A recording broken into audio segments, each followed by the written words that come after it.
Welcome to the Wordy Podcast, your go-to hub for all things writing, world building, and the occasional dive into the weird and wonderful world of fiction.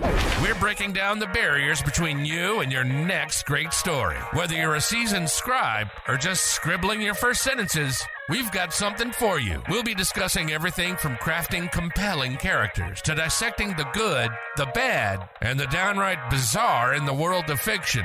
Okay, this script says you guys are eccentric. Isn't that just a 3-syllable word for weird? No offense. So, whether you're in need of inspiration, a good laugh, or just a couple of weirdos to keep you company on your writing journey, you're in the right place. Thanks for tuning in to the Wordy Pair Podcast.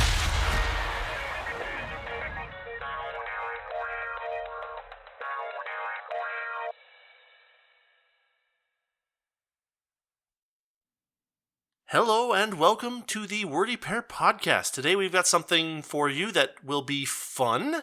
We went through the first season of the Slayers cartoon, anime, whatever you want to call it, and we're going to be talking about the writing in that.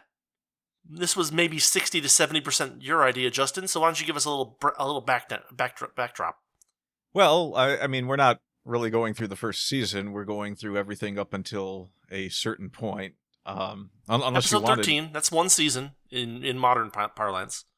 Although they probably published 26 consecutively back then. Yeah, so the important thing that we're going to want to talk about here, though, is just everything that led up to that first major battle in the show.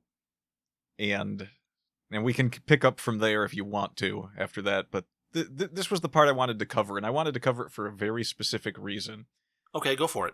It's a very lighthearted show that... Oh my god, did you even mention the name of the show, or did I totally forget? I said the Slayers cartoon or yes. anime, yeah. Okay, so that's what we're talking about. So yeah, there's a section of the show at the very beginning which kind of sums up how the rest of the show is going to flow.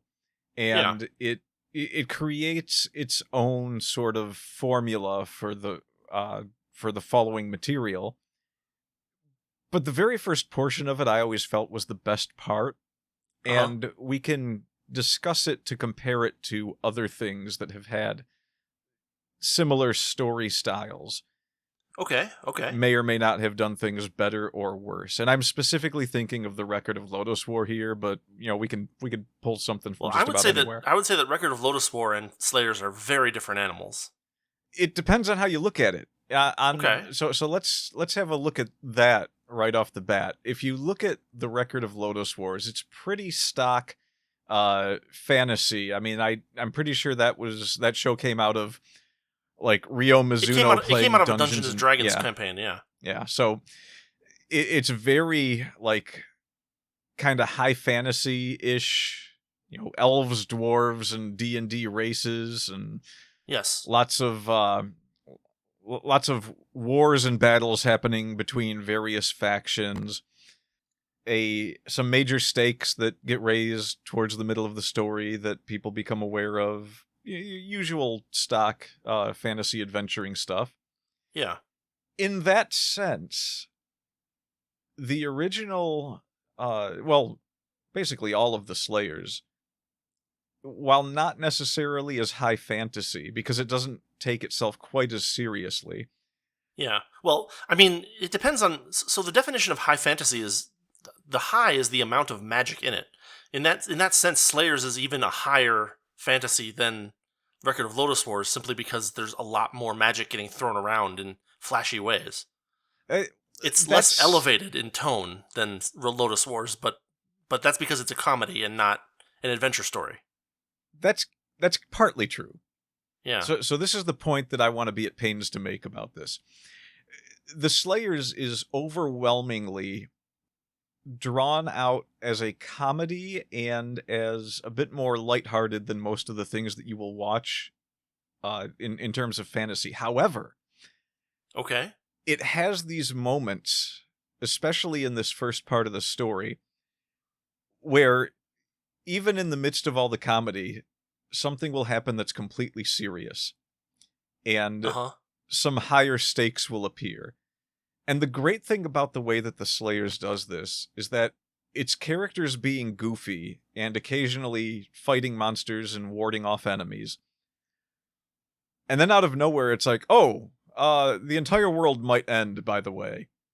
And now there's this whole serious undertone to everything that's happening, but then they still pepper in the comedy between that. And to give a good example of this, we can jump right to the end. There's a scene where a demon emerges that's going to destroy the world.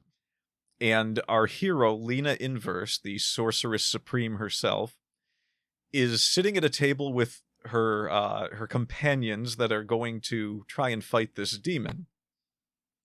During this time, she pulls a few gags about how she never got to live the life of a normal girl. She's supposed to be like 15 or 16 in this show. Yeah. And she's talking about how she wanted to finish studying magic and then return home to a normal life, and she's going on and on and on. And it's kind of like almost lighthearted and funny in the midst of, oh yeah, this demon is basically going to kill us all. So, and she kind of jokes around about how they need to be enjoying themselves since this could be their last moments. Right. And then as it gets around time where they're like, all right, well, we better go do something about this.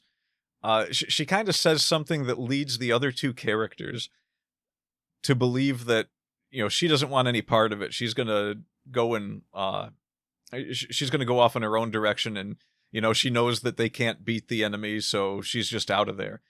And so they kind of get up to leave, and they're like, just don't join forces with the demon or you'll become our enemy too. And they start to walk away. She slams her hands down on the table and says, what are you talking about? I'm going to fight with you. I was just saying if we're going in this to win. We're not going to go in it knowing we're going to lose. Yeah. And everything up to that point was kind of like comedy on her end and the other two characters being completely serious, which this show does a great job of having the straight man and the fool act throughout. And it's constantly interchanging who the straight man is and who the fool is. For a large portion of the show, it's Lena herself that's kind of playing the fool, but she's also being accompanied by this swordsman named Gowry Gabriev, who is supposed to be an idiot. He's a known idiot, even to himself. He's not only that, but during the portion of the show that we watched, there is an occurrence that happens over the course of about 2 episodes that proves that he is incredibly low of wit. Namely, so basically, I'm just going to outline the scene because it was something that really got me to laugh. So there's this in an episode. Basically, there are 3 people trying to catch Lena and Gowry. And Gowry takes on 2 of the swordsmen, and then this other guy, Zell, goes after Lena. Now, Gowry is fighting these 2 guys, and Gowry is very strong, so he's able to hold them off. Zell manages to capture Lena after some magical finagling, and once Zell captures Lena, he throws up a flare as like a signal. And the 2 guys that Gowry is fighting are like, that's the signal, he's got her. And then they retreat, and Gowry doesn't follow them. And then it's like an episode and a half later where he's just like looking around. He's like, wait a minute. Where did Lena go? And then he proceeds to start going around and quote unquote searching for her by just yelling her name randomly in forests. It was hilarious. Yeah, it actually, it does a good job of kind of fooling you into thinking he's aware that she's been taken and he's looking for her, but then you start to realize that he hasn't made the connection that they kidnapped her yet. And so he thinks that she's just somewhere and has to be found. And then in the middle of a meal at a bar, he suddenly stands up and realizes, wait a minute, maybe they took her. Yes, and this is like days later. Yeah. So it was one of the most effective slow burn gags that I've seen in a while. Yeah, Slayers was really good for a lot of those. It's very heavy on the gags, yes. And they'll happen. So So the Slayers can do what, let's take the Marvel movies. Okay. There was a point at which the humor became so heavy in the Marvel movies that it actually became annoying, and it was almost like you were watching a Naked Gun movie, but they just didn't get it. Like, the Naked Gun movies would fire so many jokes at you at once that it was impossible not to find something funny. But at the same time, they were always cleverly written jokes. Whereas I remember trying to sit down and watch the Age of Ultron movie again. And most of the jokes were just coming off as it's just characters being sassy towards one another, which is fine in its own right. But if you're doing it over and over and over again, it loses a bit of its charm. Well, there's a certain amount of snarky banter that eventually reaches a saturation point, and you can't just snarky banter more and more and more and more and more. You need something else to break up the humor into just not just snarky banter. Yeah, you have to know how to level it off too. Like, I use a ton of snarky banter in a lot of my stories, but you have to pepper it with these little points of, like, the characters also acknowledging what they respect about each other, or you can't just make it seem like these are all people that hate each other. Why are they even working together? Or not necessarily hate each other, but just have largely disdain for each other. Yeah, you have to. It's important for important characters to, like, show that they respect each other in significant ways. So. Yeah, and actually, we brought up the record of Lotus Wars. Yes. They did this very well in a scene in Lotus Wars where they had Deedlit the elf and. Oh, wait, I'm going to forget my dwarf names here. Which one was he? It was Gimli, right? No, Gimli was the dwarf. Gimli is from Lord of the Rings. What was his name? What was the name of the dwarf in Lotus Wars? I'm getting him mixed up with that one, the one from Dragonlance. I can't remember. Whatever his name was from Record of Lotus Wars. The dwarf in Record of Lotus Wars. Yeah, I have always gotten those three mixed up. Anyway, whatever his name was, him and Deedlit had been going back and forth, insulting each other and being angry about having to work with each other for some time. And then at one point, he compliments Deedlit. And one of the other characters says, wait a minute, I thought the dwarves and the elves hated each other. And he goes, there's nothing wrong with acknowledging someone who's got skill. Yeah. And it's just like, oh, that's really cool. So they don't really hate each other. It's just sort of this thing. It's almost like a pretense. Like they have to act this way because that's just who they are. They're dwarves and elves. They're expected to act that way. It's part of their social convention. Yeah, but in reality, like, if one of them was in trouble, they would almost certainly rescue the other because they're part of a team. Right. So, in the Slayers, this humor that is rampant throughout, and I mean rampant, I mean, like, there will be a scene that's completely serious. At one point, one of the characters, Zelgadis, is rescuing Lena Inverse at a time at which she can't use magic, which we will touch on that definitely, because that's one of the better jokes in the whole show. Yeah. So he's trying to protect her from a really powerful priest who's trying to bring about the destruction of the world. Or possibly he's not trying to bring about the destruction of the world, but he's trying to do stuff that will, unbeknownst to him, result in the destruction of the world. Yeah.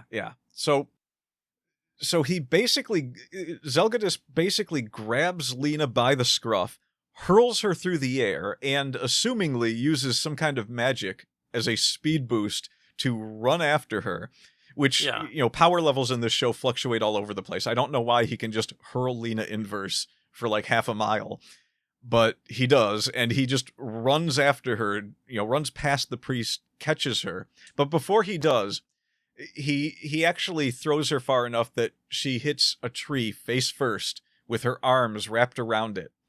Yes. And at this point, Lena turns and looks at the camera, clearly breaking the fourth wall, and just says, koala, making a joke about how she's hanging on the tree. And then Zelgadis runs by her and says, yeah, we got to get going. Come on, quit messing around. We don't have time for this. These kind of jokes are constant in these completely serious moments. And yet, this doesn't detract from the seriousness of the situation. Like, as they're booking it from this priest, Zelgadis is picking up Lena, running off with her, grabbing her from the tree, running off with her again, and then leaving behind a trail of fireballs trying to get clear from this guy who he knows is vastly overpowered compared to the two of them. Right. Now, this is just like one of the points of, what this story is kind of like. But let's jump to the very beginning. Okay.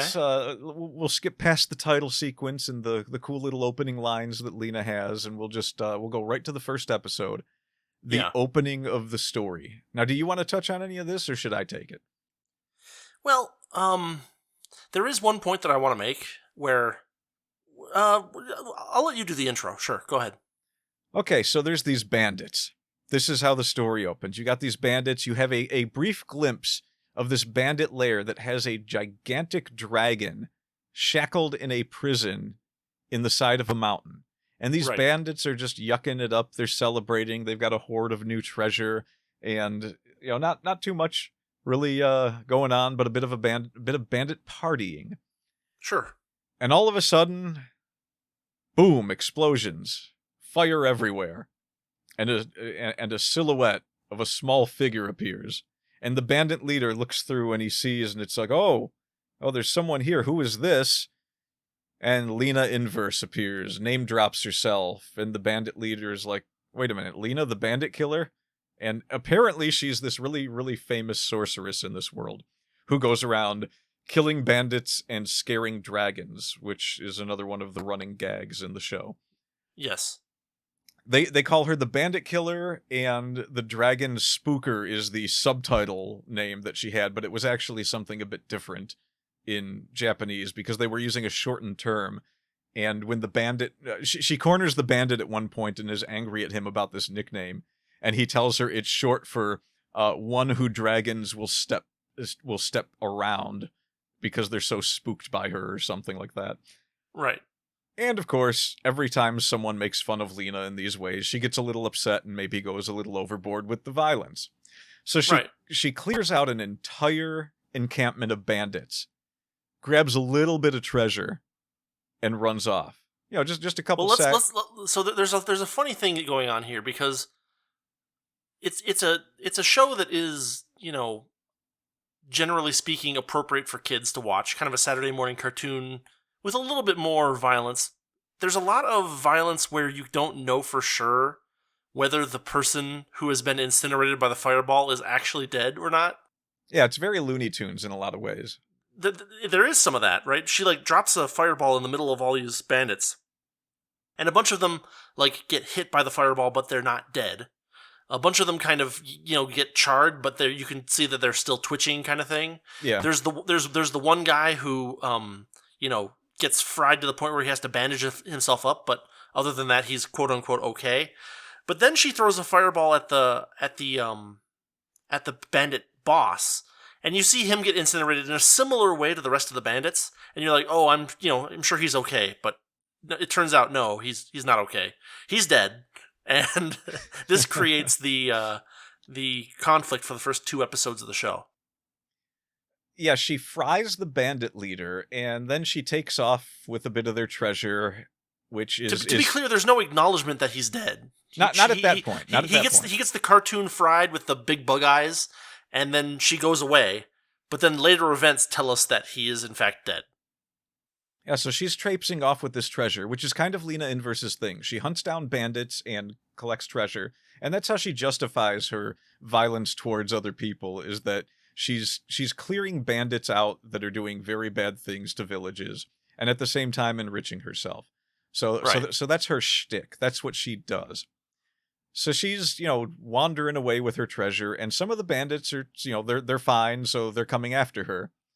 And during the opening scenes of this show, after all of that happens in just a few moments, where she destroys this bandit encampment, they come after her. She's on the road. They try to convince her that she should join them. And she doesn't want to do that because that's her limit. She knows she's not the best person in the world, but she says, I'm not going to become a hardened criminal. Right. And work with you. I hunt bandits. So the bandits are going to get ready to try and do her in, which is not going to go well for them. But it doesn't go well either way because someone else steps in at this point. And this is another one of those great comedy moments. Enter Gowry Gabriev with his trusty sword, and he's a mercenary, semi for hire, but we never actually really see him getting hired for much. I think it happens 1 or 2 times throughout the show. he appears to rescue this damsel in distress, and he takes out the bandits, and the whole time he's fighting the bandits, Lena's putting on this act like, oh, help me, save me from these bandits. She gets a little like side monologue where she's like, I guess I should play the part while this is going on. She's perfectly capable of defending herself from these bandits, but she's going to let Gowry do all the work. She does that a lot too. Mm-hmm. And after everything is over, Gowry turns around and approaches her and just kind of stops and stares at her. And in Lena's head, you get to hear her inner thoughts. She's like, oh, he's stunned by my dazzling beauty. And his expression just keeps getting, a little bit more, not annoyed necessarily, but kind of like, oh, okay. And his face is going towards disappointment. Yes. And Lena keeps interpreting this as him being speechless. Yes. And then finally out of nowhere, Gowry is just like, ah, great, all that work and it's just some lousy kid. I was hoping it'd be some beautiful babe or something. Right. Which, of course, normally would upset Lena, but she's like, she does get upset. But she keeps, for like one of the only times in the show, it's all inward. She's like, well, I guess I shouldn't get too upset at him. He technically did rescue me. So she kind of plays it nice and doesn't point out that she's not really a kid to him. She lets him treat her like a kid. And this leads to him deciding to accompany her to Atlas City because it's too dangerous for her to be on her own. Right. And so now she's kind of stuck in this situation where she's laid this one at her own feet. Like, oh, okay, maybe I shouldn't have played the damsel in distress and everything. Now this guy wants to accompany me all the way to the city. But whatever, right. Maybe it'll be useful to have someone else around. And this is how the two of them begin their journey. Inseparable for pretty much the rest of the show. It's Gowry and Lena doing their thing. So, the nice thing about it is that this sets up for not just the comedy that follows, but the main plot points of the story that follow. Okay. Because everyone's going to learn a little bit more about these characters as time goes on. And each character that learns this little bit more is going to be further confused by their own company. Like it seems like the more these characters get to know one another and be able to rely on each other, the more they're just confused about the actions of the other. No matter how used to it anyone gets that Gowry is a complete idiot, they are still shocked every time he does something stupid. And no matter how many times Lena Inverse loses her temper and blows something up, everyone is still shocked that she does it. They're just like, oh, I didn't expect her to do that when someone... Not again. Yeah. So that's kind of... That's how a lot of the comedy works in this. Much of the comedy is Gowry looking at Lena and saying... And making a crack about how her breasts are small. They sit down to a meal and Lena eats till she's bursting at the gut. Well, so I need to... This is the part I wanted to talk about, because this joke really got me, actually, early on. They sit down... And Gowry says, oh, you're a kid, I'll treat you to whatever you want. And she says, really? And she opens up the menu and she says, oh, God. I'll take one of everything. And this was great because it was a nice little it was a good take on what it was a good take on something where it should have been cliche, but it wasn't. Because you expect Gowry to be like, one of everything. Are you kidding? I'm not made of money. But Gowry doesn't say anything like that. Instead, he's like, oh yeah, I'll take from here to here on the menu, but 3 of each thing. And he doesn't even mention that she's like eating, a mountain of food that's going to cost him a mountain of money. So that was a nice little chuckle early on that got me. So yeah, so they found common ground. They have healthy appetites. That they both eat ridiculous amounts of food. And I believe this is kind of a running joke throughout the show, is that there's lots of characters with enormous appetites. Yes. This was a thing that people always got to laugh about. Things like this in shows like Dragon Ball Z and One Piece. But it was always like, it was always an important, not unimportant, but it was always a good gag whenever they did it in Slayers. There would always be someone fighting over food at the table. It would be enough of a scene to where something in a restaurant might get broken, or people that were serving them would be standing there in shock and horror as they watched the plates continue to pile up on these savages' tables. Well, there was one really good scene where they're sitting there eating, and the camera goes behind the bar, and the owner of the restaurant and like the main waitress are like, God, I want to close this place, but they're still here eating. And they're clearly spending a fortune, so what do? You can't close down at that point. Right, exactly. You don't want to close for the night when they're still buying food.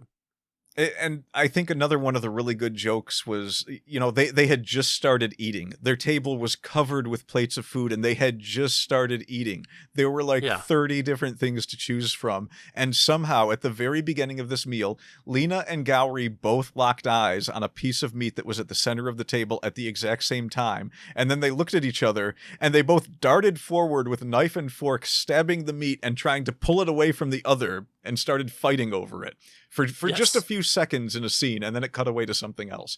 But it was so well done that the comedy is fresh, even though I have seen this at least 30 times at this point. So let's get into some of the writing aspects that are not related to the comedy. Okay. The show has a very good manner of progression. You mentioned how we didn't know that the bandit boss was actually dead at this point.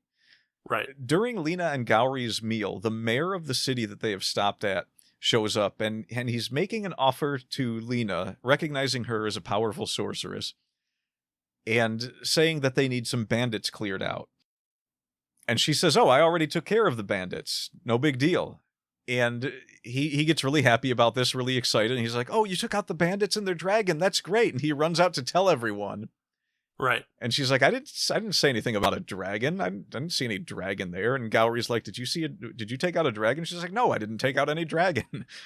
And so as the mayor's running out to tell everyone that the bandits and the dragon have been defeated, we hear a dragon up above and screams and shouts in the streets. So the mayor comes running back in, accusing her of lying. And of course, she's like, I never said I beat any dragon. And now the town is being attacked by a fire-breathing dragon, and the mayor is like, well, you need to do something about this. Enter the next phase of Lena Inverse. Money-grubbing little merchant. I guess merchant isn't the way to put it. It's even better than that. She's kind of like... She's almost a Nabiki Tendo at some times, which, you know what, I'm not even going to explain that one. Look it up. But... She says she'll do it for, 30 silver pieces? I think it was 30 gold pieces or something like that. Yeah, 30 gold pieces. The mayor's like, that's insane. I'll give you 20. And she's like... She haggles. Yeah, she haggles. And he's finally like, fine, 25. And she's like, okay, it's a deal. So they go out to fight a dragon. The dragon is enormous. Even Lena acknowledges it, and she's fought dragons before. Assumedly. I mean, it has to be assumed, given what happens next, that she has fought dragons before. Right. Gowry tries his hand at fighting the dragon with his sword. Doesn't go too well. He gets slapped away with this dragon's tail, and lands on top of Lena. Now, this is kind of... A lot of even the big and important battles in this show have these comedy elements to them. Yes. Gowry falls on top of Lena, so she can't fight the dragon now because he's almost like... He's like half unconscious, and he's too heavy for her to lift up because he's got all this armor on and he's like twice her size. Seriously, right. Check out some of the screenshots of this show. Lena Inverse is incredibly petite. So this dragon starts marching towards them, and he's about to step on the two of them, and Lena's just like, well, crap, what do I do about this? The foot of the dragon literally right above them. Right. And then it does a kind of shot of the dragon's face looking down at Lena, and then it kind of looks off awkwardly and steps around her. Right. And then walks past her. So the nickname was well earned. She is indeed a dragon spooker. This enrages Lena no end. So she finally tosses Gowry aside, stands up, rolls up her sleeves, and is going to give this dragon a piece of her mind.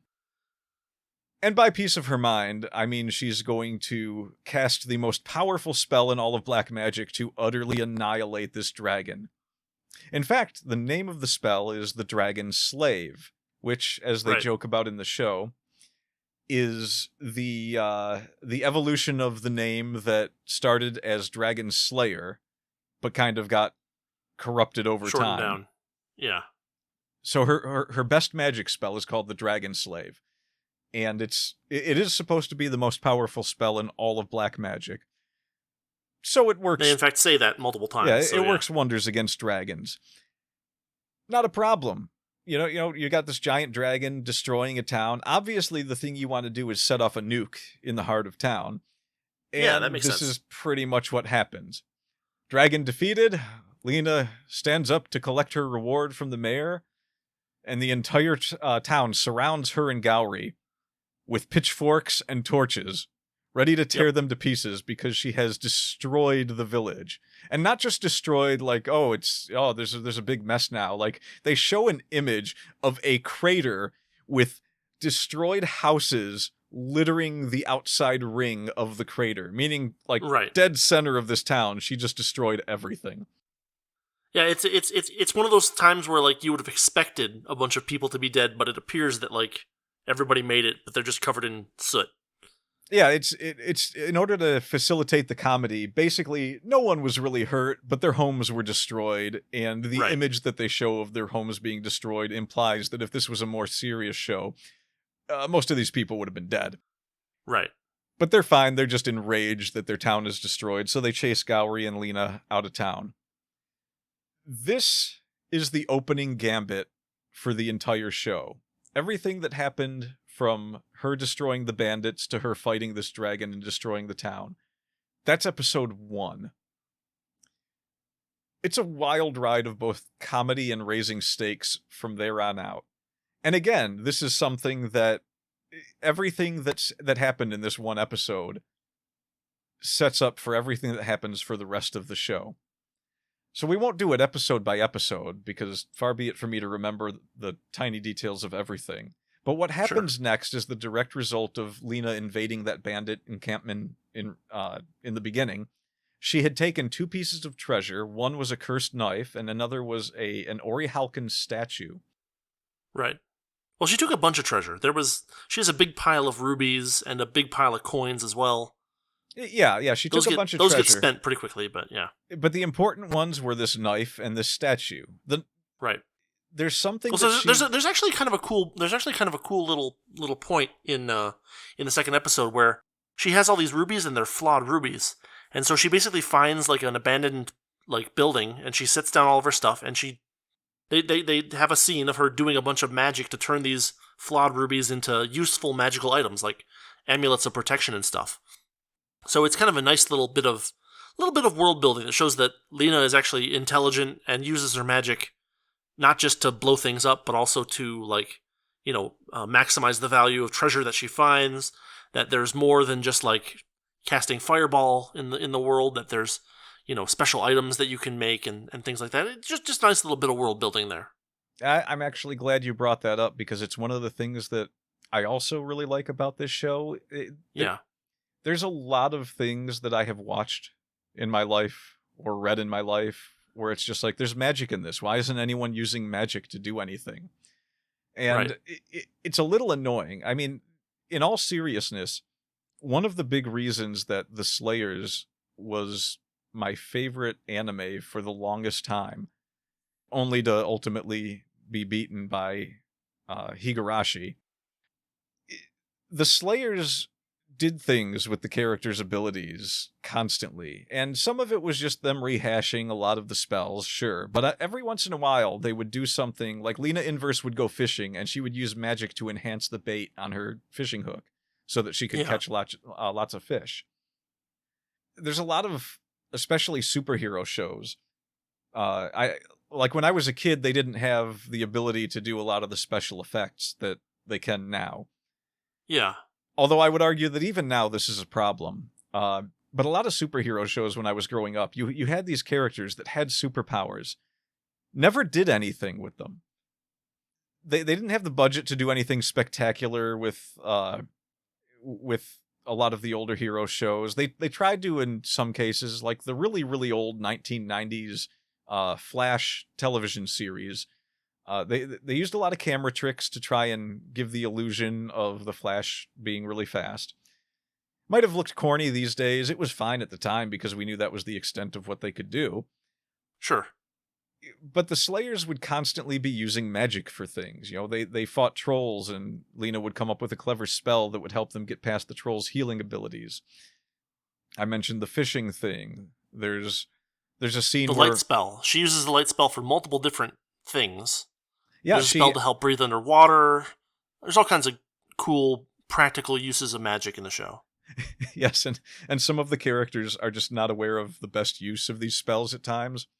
Right. A later character that gets introduced is Amelia Wiltelsa Seirun, and I think I got that right. But anyway, she's also she's a light magic user, and one of her spells gives her the ability to levitate, or even manipulate winds to some degree. And yet when they introduce her, they're showing her struggling to climb on top of trees because she has a hero complex. Kind of like someone who's obsessed with hero manga. And you always get the hero that's standing on top of a light pole or at the top of a tree. Well, this Kamen Rider kind of stuff. Yeah. So this is part of Amelia's character, is that she considers herself an ally of justice. So whenever she appears to any of the bad guys, she has to be in a prominent high position before she announces herself. To the degree that at one point she shouts, "Stop right there," to a group of bandits. And then she runs over to a tree, climbs up onto a branch, and then stands on the branch out of breath for a second, and then launches into her justice speech. Right. It's particularly charming and funny and ridiculous, and it actually doesn't stop being funny for most of the show. Because it's always a little bit different every time they do it. Almost. There was...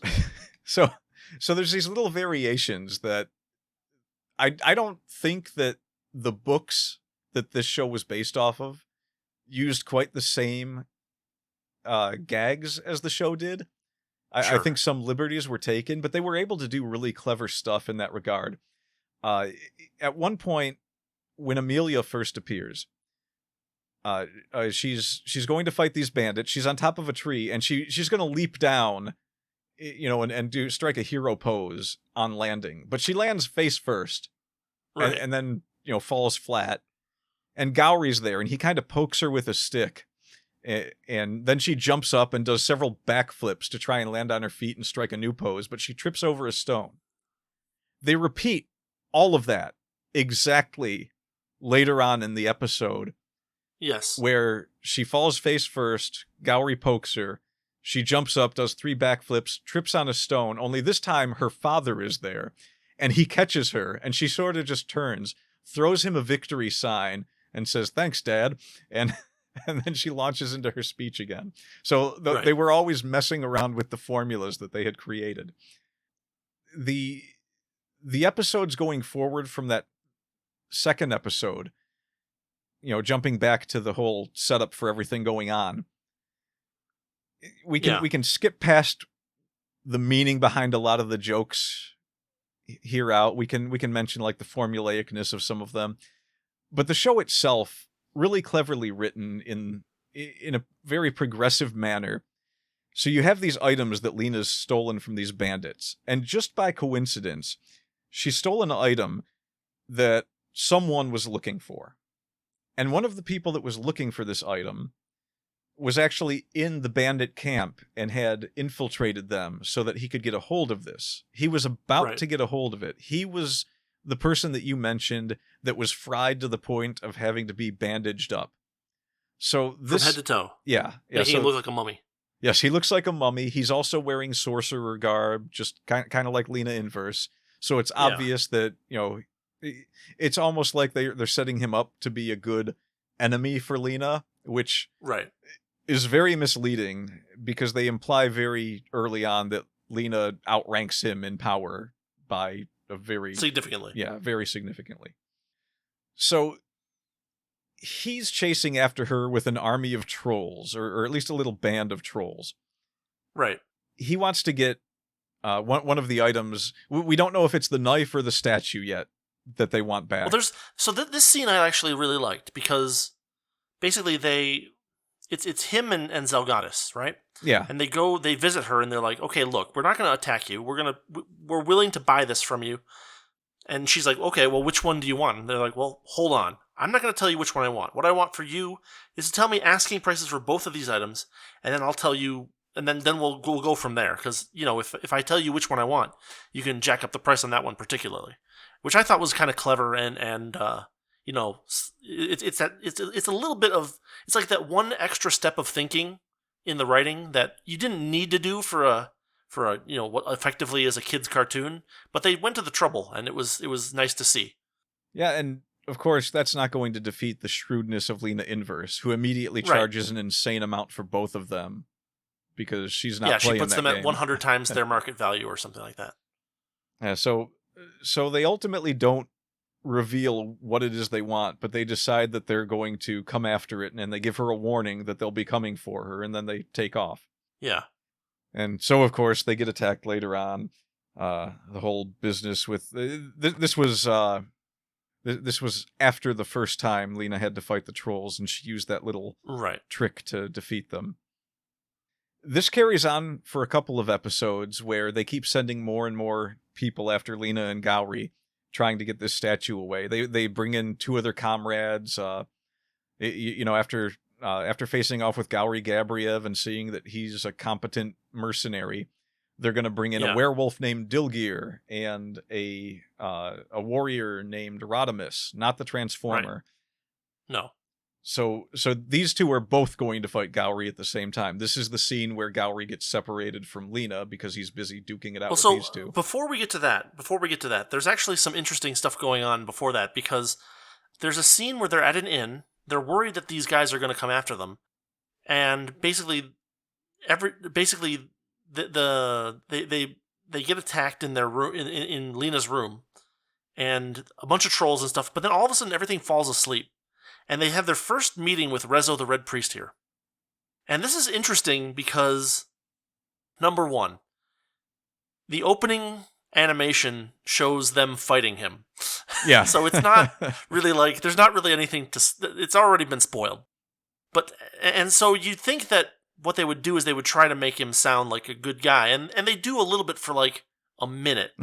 But then that episode ends, and at the start of the next episode, there's her intro to this episode recap monologue. And in her monologue, she's like, yeah, and he's named Rezo the Red Priest, which really sounds like a bad guy. And they show him in silhouette, and he kind of face faults a little bit based on that. And they don't hold on to the notion that he's a good guy for any particular amount of time, which is an interesting choice. Not entirely unexpected, considering that they spoil it in the opening animation, but they didn't even try. And I thought that was pretty funny. Because a lot of shows would have still tried. Yes, they would have. In fairness, though, there is definitely an element to watching the first 8 episodes of this before they fight the big demon, or 10 episodes or whatever. There's an element of kind of like they rushed something. Like, the books aren't very long, so I need to go read them to find out just how long some of this was. I'm not even sure how much of the show's material is covered in the books. But it did seem like there were parts where, I'm imagining in my head, they fleshed certain things out more. But it seems like everything they chose to fit into the story gave you everything you needed to know without leaving any sort of bad taste in your mouth. It's a little bit of a double-edged sword, because what it means is that there's not a lot of world building, but the world building that is there is kind of, it's nicely nestled into the story. There's never any big, long exposition dumps. There's a couple of exposition dumps, but they come with jokes, and they're already pretty short, too. So, like, while the world does feel a little bit thin, the parts that you need are there, which is nice, and they're given to you in little bits and pieces over the course of several episodes. Yeah, you never have to sit through 15 minutes of a character explaining world lore in the Slayers. You might get like 2 minutes of Lena saying, "Oh, well that's a demon that everyone knows." And So in episode 4, there's the significant dump where Lena tries to teach Gowry about Shabranigdu, and she goes over it, and he's like, I didn't catch any of that, and she gives up. Yeah, and I think there's a joke that they pulled off later on where he suddenly realizes how dangerous Shabranigdo is. Yes, but I wasn't sure if they had done that on purpose or if it was accidental just by the way it played out. Yeah. So what ultimately ends up happening is Rezo the Red Priest shows up, says, hey, this Zelgadis guy that's chasing you, he's trying to get this statue thing from you. And if you just give me the statue, we can solve this problem really easily. And she's like, well, you know what? We'll hold on to it. We'll keep it safe. And he's like, okay. And he takes off. Basically. He just takes off. He's like, just keep it safe. And he's like, I'll back you up from the from the shadows, from the shadows kind of thing. And it's not very long after that. Zelgadis. Well, let's give the whole story behind how it happens. Okay. One of the better jokes in this section of the story is Lena Inverse revealing to Gowry that for a few days she's not going to be able to use her powers. And this is something that it's almost like she's going to launch into an explanation for it. But Gowry, who has been incompetent and not understanding of anything beyond how to draw a sword and fight monsters, in which he is very competent in. Let's not pull any punches here. He is. Yes. A lot of times he's doing more of the heavy lifting than Lena Inverse, because it's just he's capable of taking on 2 people who've trained together kind of thing, maybe even 3 at times. He's a very competent swordsman. And he's also and very strong. Yeah, he's got idiot strength. Yes. There's a scene where he's looking for Lena and a monster pops up behind him and it keeps taking these swipes at him from behind. He's not even looking and he's dodging them all while he's talking to himself. And then finally, he must have gotten annoyed enough to where he wanted it to stop, because he, without even looking at the monster, he turns around and flicks it in one of its fangs, breaking its fang off and firing it off into the distance. And at that point, the monster just sort of stands there and, it like, oh, this guy will kill me if I don't go away. And so the monster goes away. Yes. So Gowry is not one to be trifled with. But after all of that, there's this moment where Lena's like, oh, I don't even want to have to explain this to him. But he's just like, oh, it's that time of the month, isn't it? And Lena freaks out. She's like, how in the world do you know about that? And Gowry's just like, oh, yeah, there was a fortune teller in our village. And once a month, she wouldn't be able to predict anyone's future. And so she'd close up shop. And I asked her about it. And she said, oh, well, it's that time of the month. And so there's this double meaning in the world of Slayers. Right. Where that time of the month simultaneously means the obvious thing, but it also means there's a few days every month that female magic users can't use magic, which is never brought up again, to my knowledge, in the entirety of all the Slayers anime. I don't know about the books, but never happens again in the anime. It's one of those things where this is the only reason that it is believable that Zelgadis and Dilgir and what's his name managed to capture her, right? Yeah, it had to happen. This is the only reason that that's at all practicable. Well, and kind of. It had to happen. I mean, it had to happen because, at the very least, it would have been very difficult for them to subdue Lena Inverse. She's got a reputation as possibly the most powerful sorceress in the world. Zelgadis is no slouch, though. He uses shamanic magic. There are different types of magic, despite how close together they all look, and despite the fact that many of the characters... There's a lot of overlap, too. Yeah, the characters use a lot of the same spells sometimes. Yeah. But...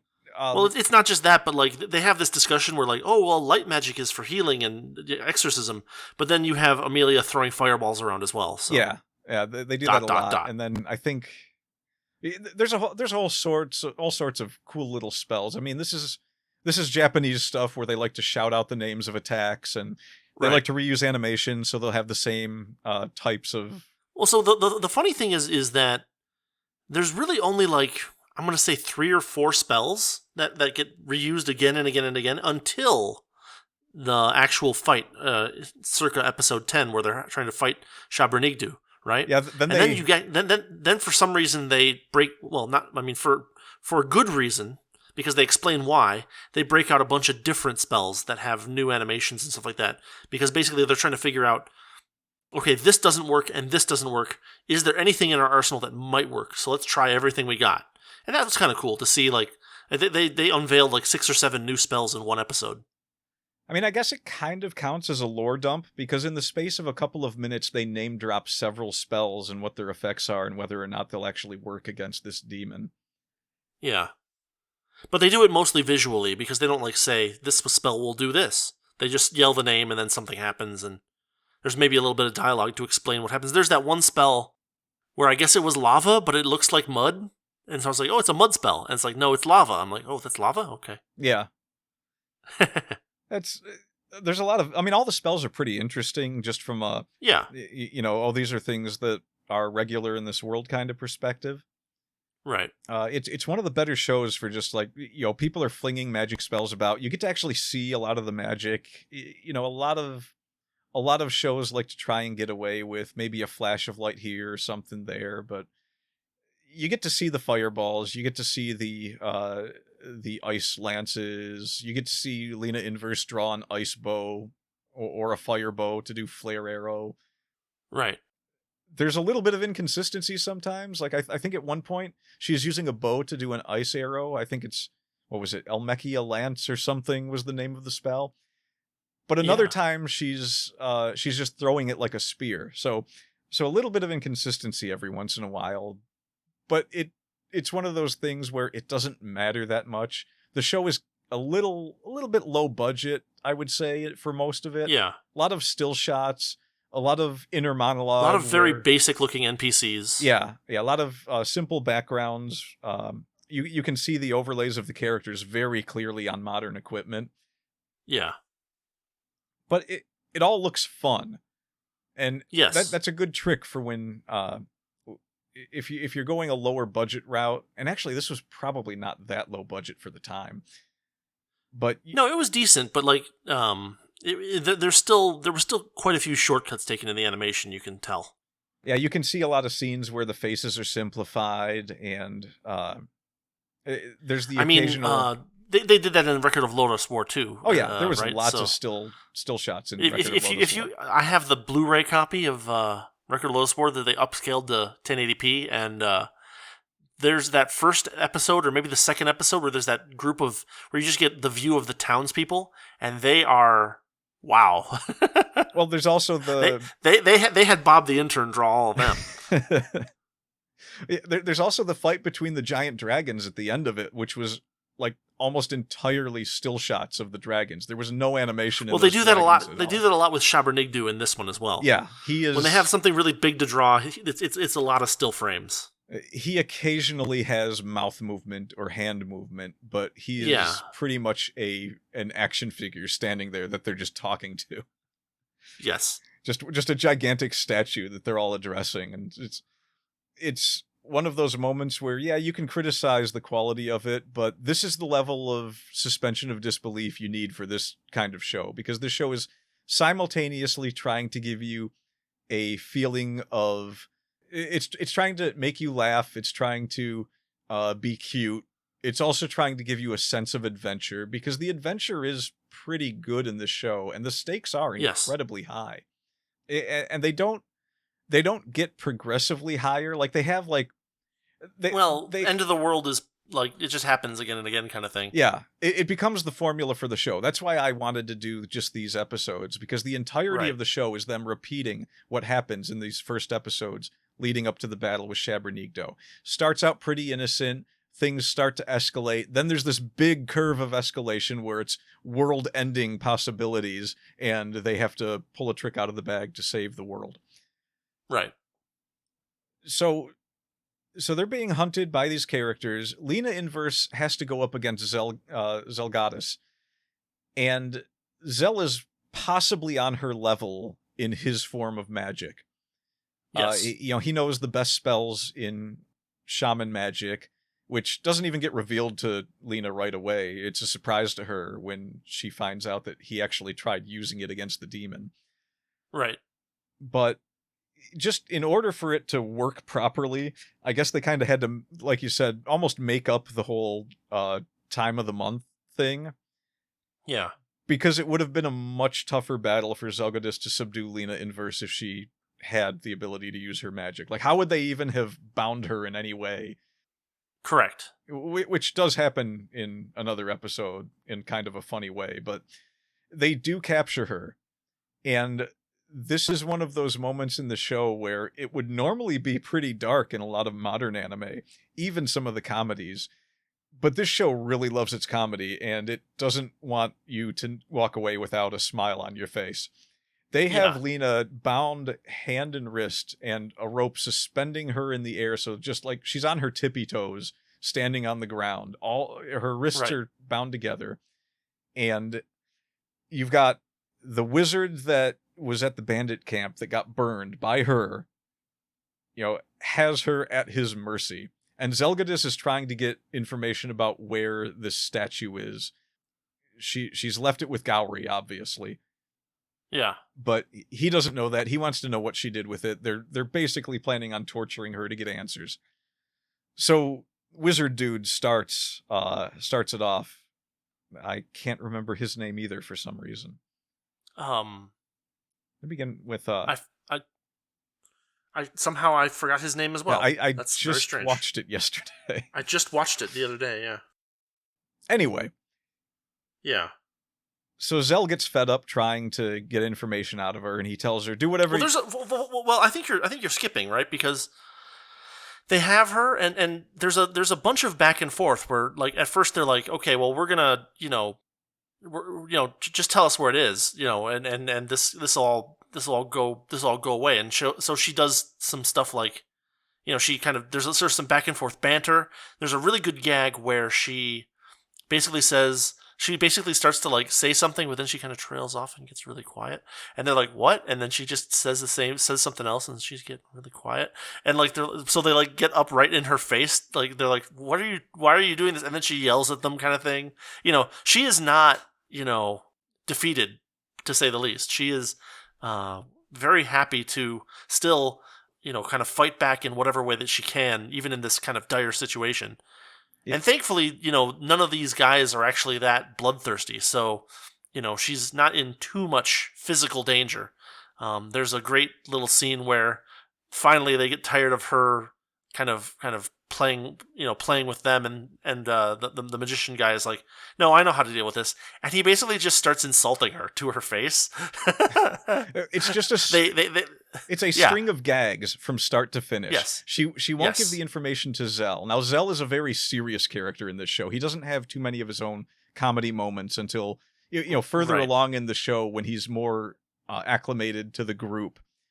Right. He becomes a character that has his own kind of quirks that you get to see. But during this part of the show, he is a completely serious character. He's a little bit brooding. He's got a dark backstory. Yeah. So he leaves all the comedy moments to the other characters, his henchmen, basically. And it's Zolf. Zolf is the guy's name. Yeah. The Zolf, the wizard dude magician that looks like a mummy. Yes. At one point, he approaches her to say he's going to do horrible things to her. Lena's feet are free, so she kicks him in the face. That further enrages him. So he grabs their werewolf friend and threatens her with his werewolf teeth. What did she do there? I can't even remember. She called him a third-rate wizard or something. Yeah, she throws some names at him. Yeah, then he gets even angrier, and they call in. They call for Nunsa.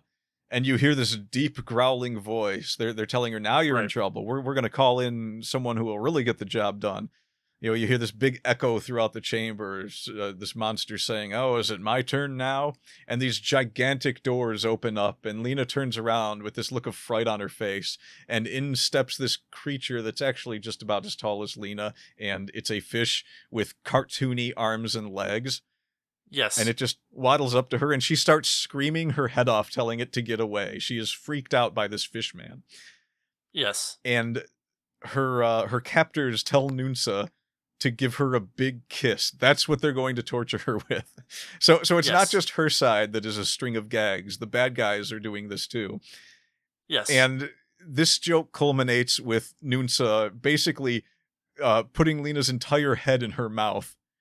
And there's just a still image of her dangling from this rope with her head bent over inside this fish's mouth. And then in the next scene, he steps away and she's covered in slime on her face, and the fish Yeah, he blushes. So it's constant good gaggery. Yes. You know, like you said, the final gag was literally a gag. The Zolf gets sick of her commentary, so he stuffs a gag in her mouth and then starts insulting her, and she can't say anything back. And this is the thing that finally drives her up a wall. Right. She's flipping out, swinging from the rope, you know, obviously wanting to punch him, and there's nothing she can do, and he just keeps insulting her. Very childish insults too. Not even not even anything really serious. But you know, this is the big capture scene. Normally in a show you're watching this and it's like, oh, this is dark. They're going to do horrible things to her. She needs to be rescued or escape or something. And it is a bad situation for Lena Inverse. But that was, I'd almost call it filler if it wasn't for the fact that comedy is not really the filler for this show. It's almost the main point. Right. This scene had a purpose, and the purpose was a comedic one. Yeah. And it was effective. They have four solid gags and a couple of minor gags. It's pretty solid. And it establishes little things that, you know, might have been able to be established in better ways somehow, but it was fine establishing it here. Like the bad guys figure out that the other dude has the statue that they want. But what happens next is kind of a freak of fate more than anything. Yeah. Because Zelgadis goes to bed and has a nightmare. And during this nightmare, you learn what happened to him. You learn that Rezo the Red Priest approached him when he was, well, not when he was younger, but just approached him at some point in his history. He looked about the same age, I guess, maybe a little younger. He's a little younger, yeah. And he's training with a sword and talking about how he wants to get stronger. And Rezo appears and offers him that strength. And when he says he wants to be stronger, Rezo turns him into part demon, part golem, and part human, thus giving him the strength that he wants, but turning him into a chimera.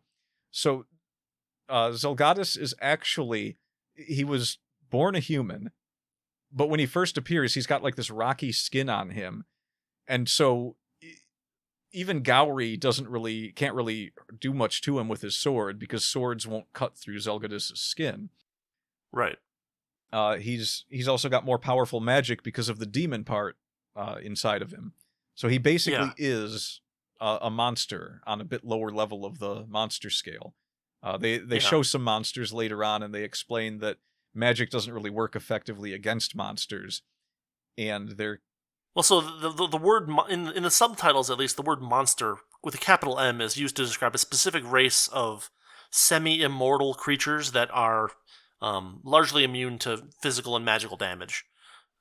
Zell is demon and golem, which means that he's a hard shell but still vulnerable. Yeah, and they pick and choose sometimes to ignore that. Yeah. There's a scene where Zell is being possessed by Rezo's magic, and Lena Inverse solves the problem by kneeing him in the gut, which should have probably injured her, but for some reason just doesn't.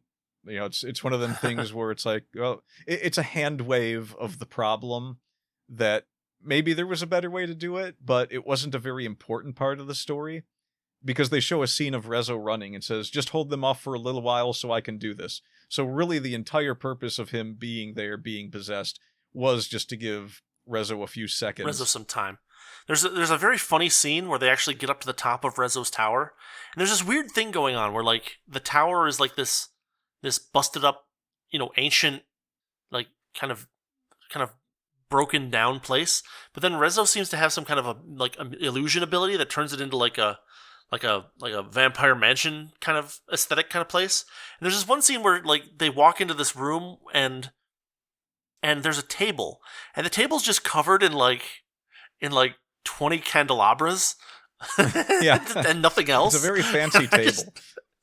Well, like the table is just kind of an ornate wood table. But like, the thing that I noticed, and it's not even real because it's this illusion magic.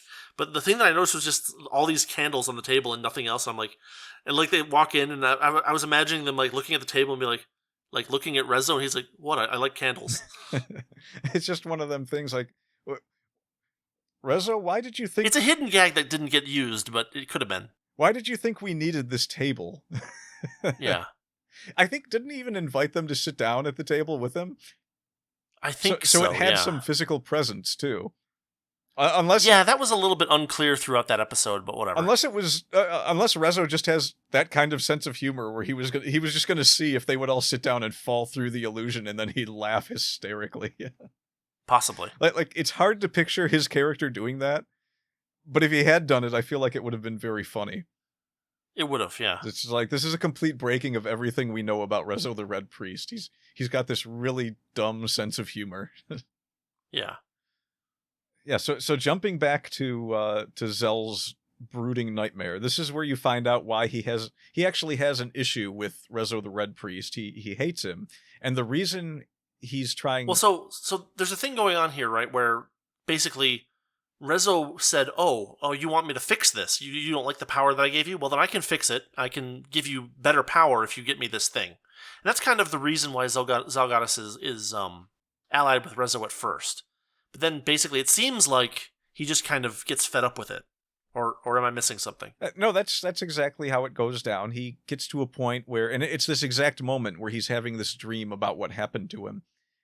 Yeah. He wakes up in a sweat, remembering what happened, and this is when he gets fed up. He's been trying to find this statue, and we don't clearly know at what point his motivations changed. Later in the story, he talks about how if he could get this item that Rezo was after before Rezo gets it, he could use its power to destroy Rezo.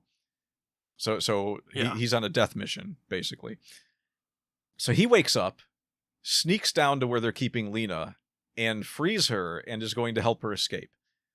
Not necessarily because he cares to help Lena, but he knows that if he helps her, he can maybe get the statue from her, and there won't be much that she can do about it in her current state, because she still doesn't have her powers back.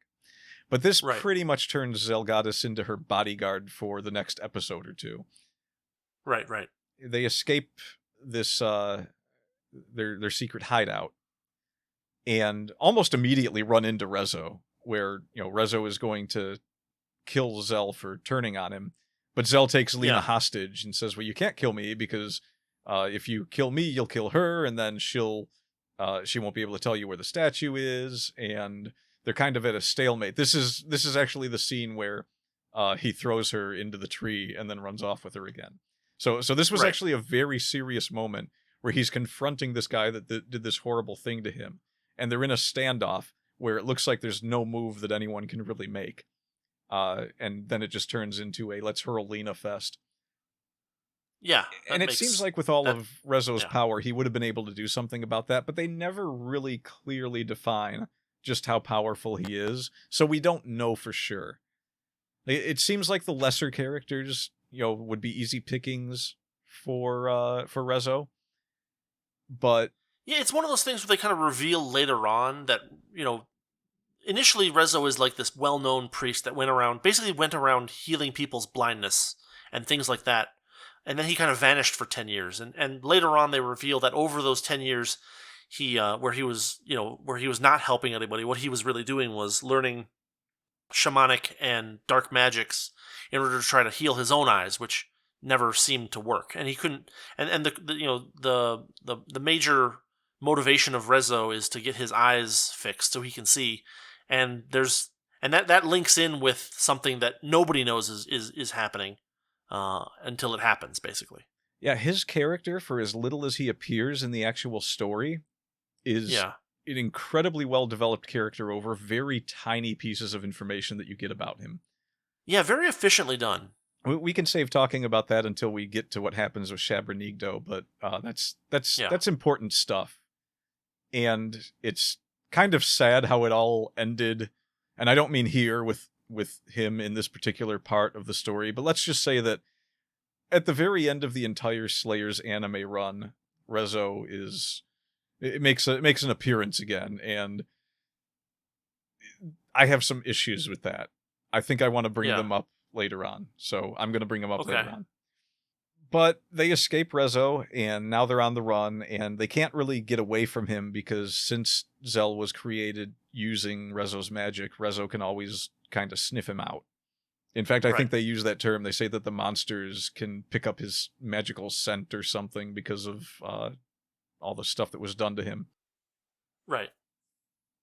So They get chased by Nunsa. They fight Nunsa. Yes, they fight Nunsa underwater. Lena doesn't have her powers, gets dragged underwater, and she's kind of drowning down there, can't really get back to the surface because he's launching a bunch of fish needles from his fish bones.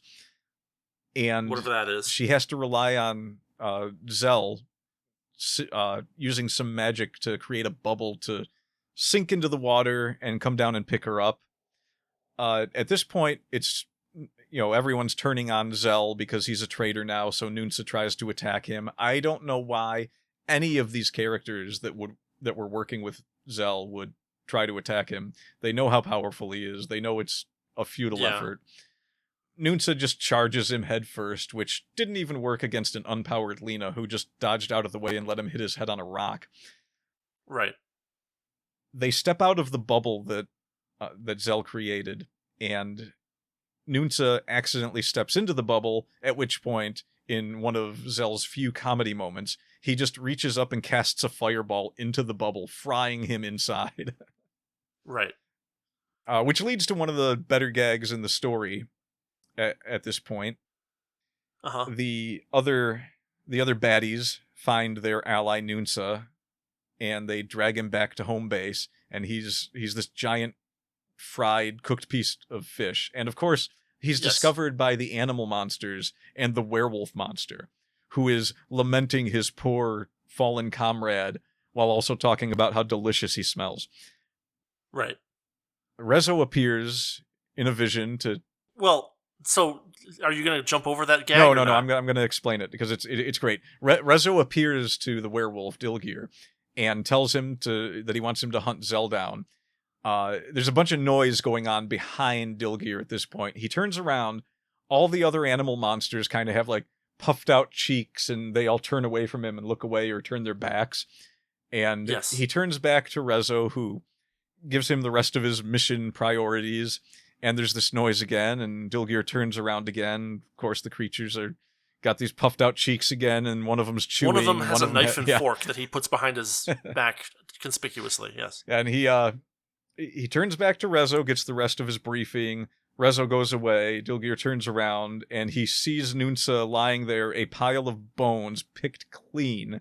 Yes. I'm trying to remember. I think he just makes a comment about how they ate all of him, and he's in disbelief. I think the first time I watched it, I remember him as saying something like, "You didn't even save any for me." But I guess that wasn't the case. Does say that. Does he? I think so. I think he just...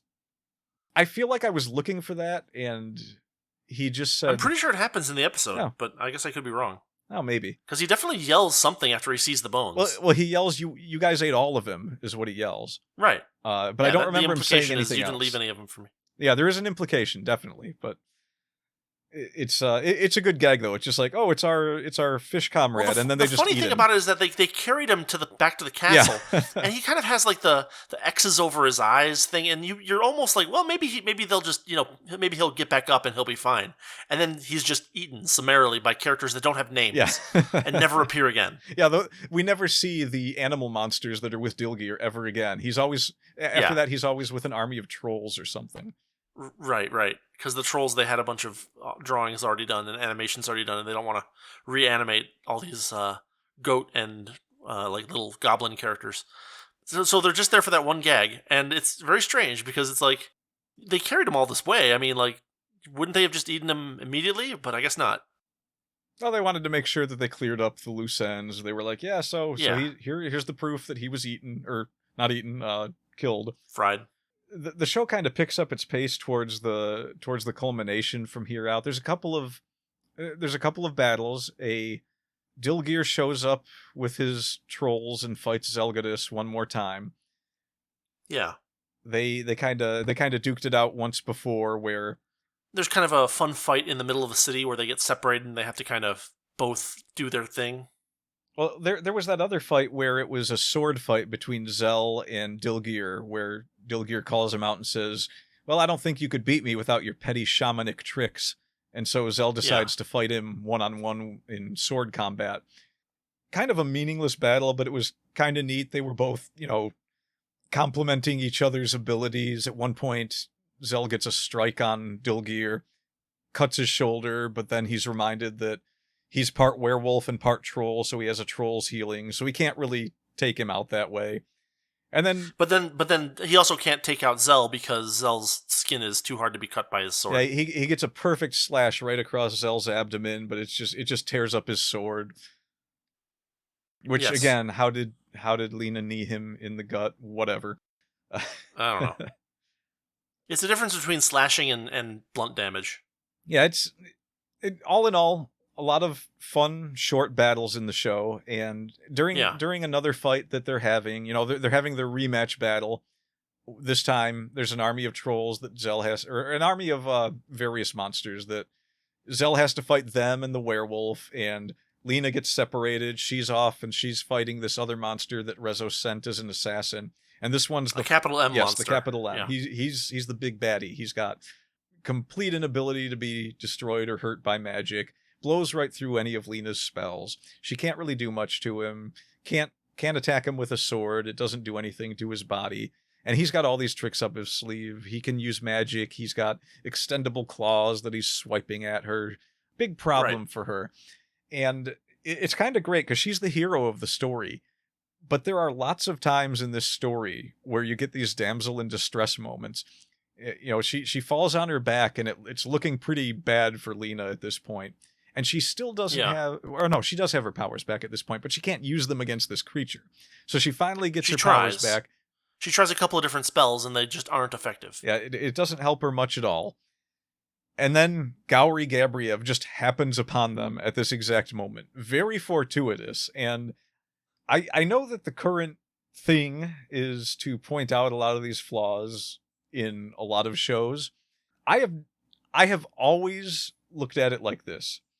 This show knows exactly what it is, and anyone that's watched it that far into it already knows exactly what it is too. It is not trying to be this perfectly written, every loose end tied up kind of story. A lot of what's happening is just for comedic effect and heroic moments, and it's a comedy. It's a comedy and a Saturday morning cartoon. Yeah, and each of them is its own fun little adventure that you can just sit down and enjoy. It's not like these big budget movies that come out that just feel like they can do whatever they want for the first half of the movie and nothing that they built to matters in the next half.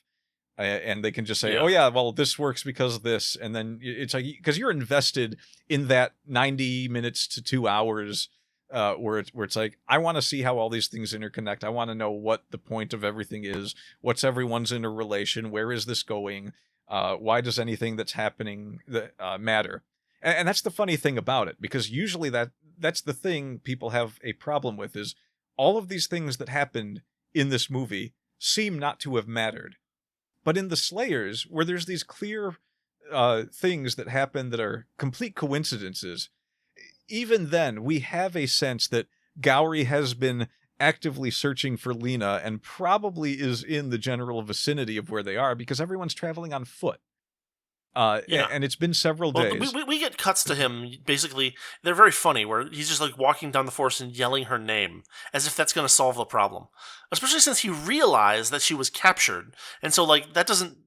Even if she was able to yell for him, her captors might not allow her to yell. Like, this is yet another level of him being stupid. Basically, he's like, oh, she got captured.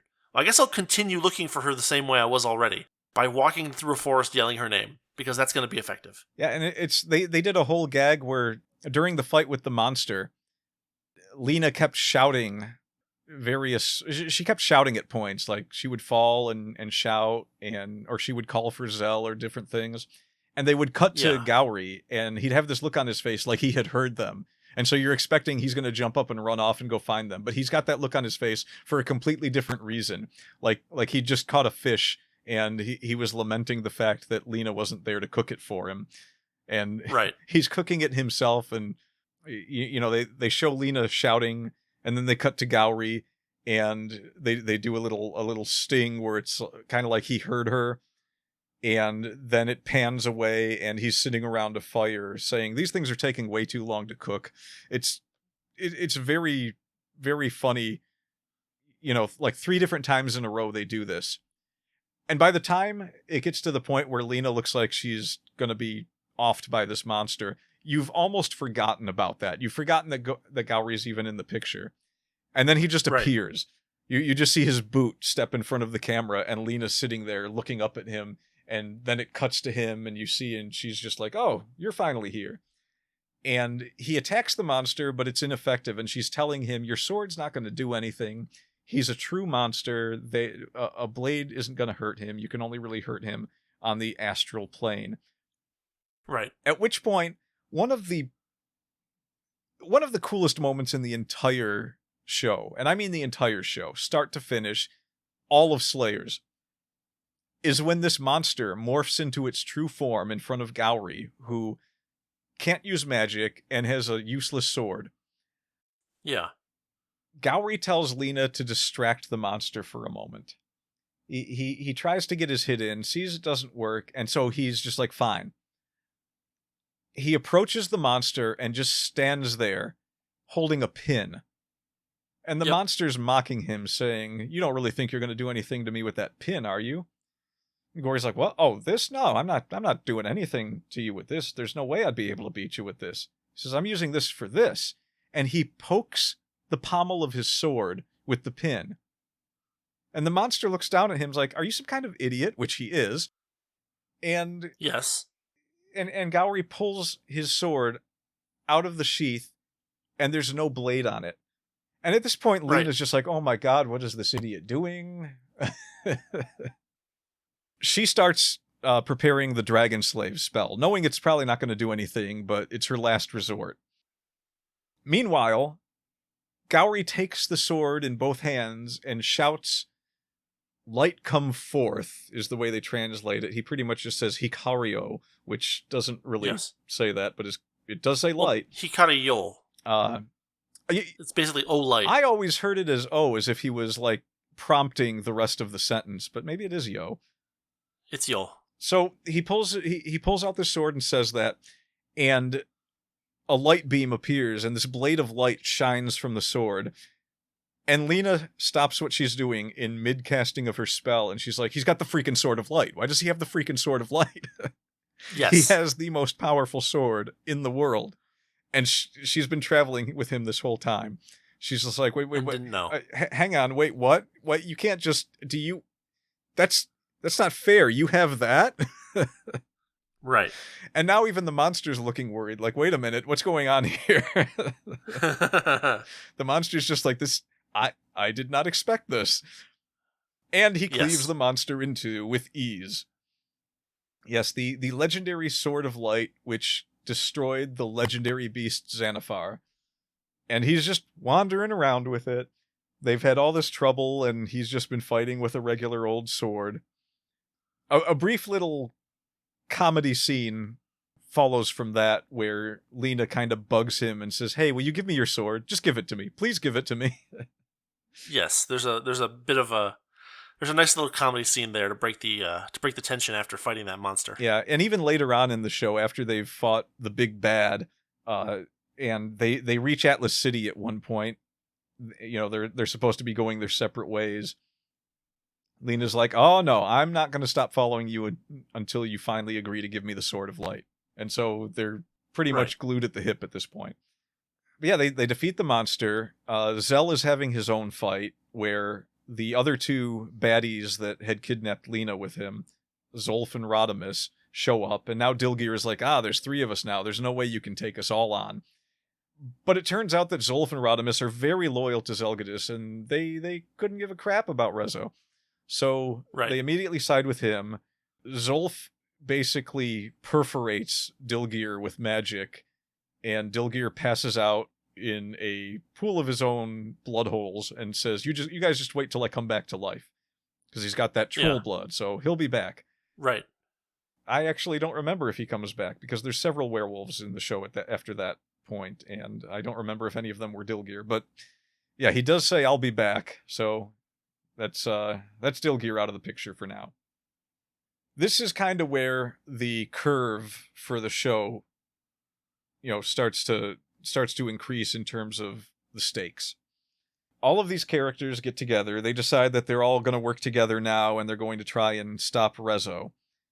And it's not very long after that Rezo appears to them and turns a little boy into stone and freezes time around the village just to talk with them and says, look, if you give me the statue, then I won't kill everyone in this town. So they kind of talk about it after he leaves, and I think it's Zolf that says, he's basically taken the whole world hostage because he can do this to any town at any time. We don't really have a choice. So they're going to go and visit good old Rezo. Rezo's tower. Yeah. So Zell knows where it is. Rezo's just like, yeah, you know the address. Just meet me there. But they're talking about it, and Lena at this point kind of has her suspicions of what's going on because they know what's in the statue now. The reason that everyone was after this statue, Zelgadis kind of lets her know that it contains the Philosopher's Stone, which is an item that is alleged to be a piece of the staff that supports the world. Apparently, the world they live on is supported by a staff. I don't think they ever... It's a big pancake on a stone, on a staff. Yeah, so... it's Discworld. They're on Discworld. So... there's even a thing where they illustrate it by putting a fried egg on a fork. Yeah. That was a pretty good illustration, actually. Yes. Yeah, so it's supposed to have all this power that can amplify any magic user's power to insane limits. You could, blow up a town with a thought with it.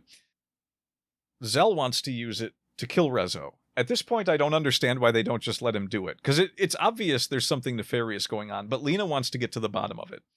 So she's not going to give the stone to Zell to carry out his vengeance mission.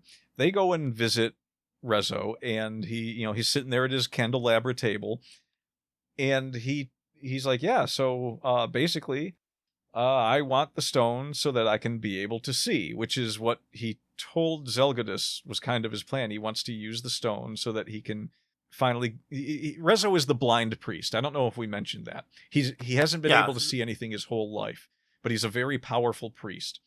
And at some point, they kind of mention this a bit later on, but at some point, well, we'll get to it. So Lena kind of guesses that he's planning on resurrecting the Dark Lord Shabranigdo, which was...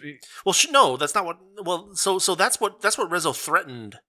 Yeah. When Rezo was still trying to sound like a good guy, he's like, that's what Zell wants. He wants to resurrect Shabranigdo. And then he's like, no, at this point, he's like, no, I just want my sight back. And then...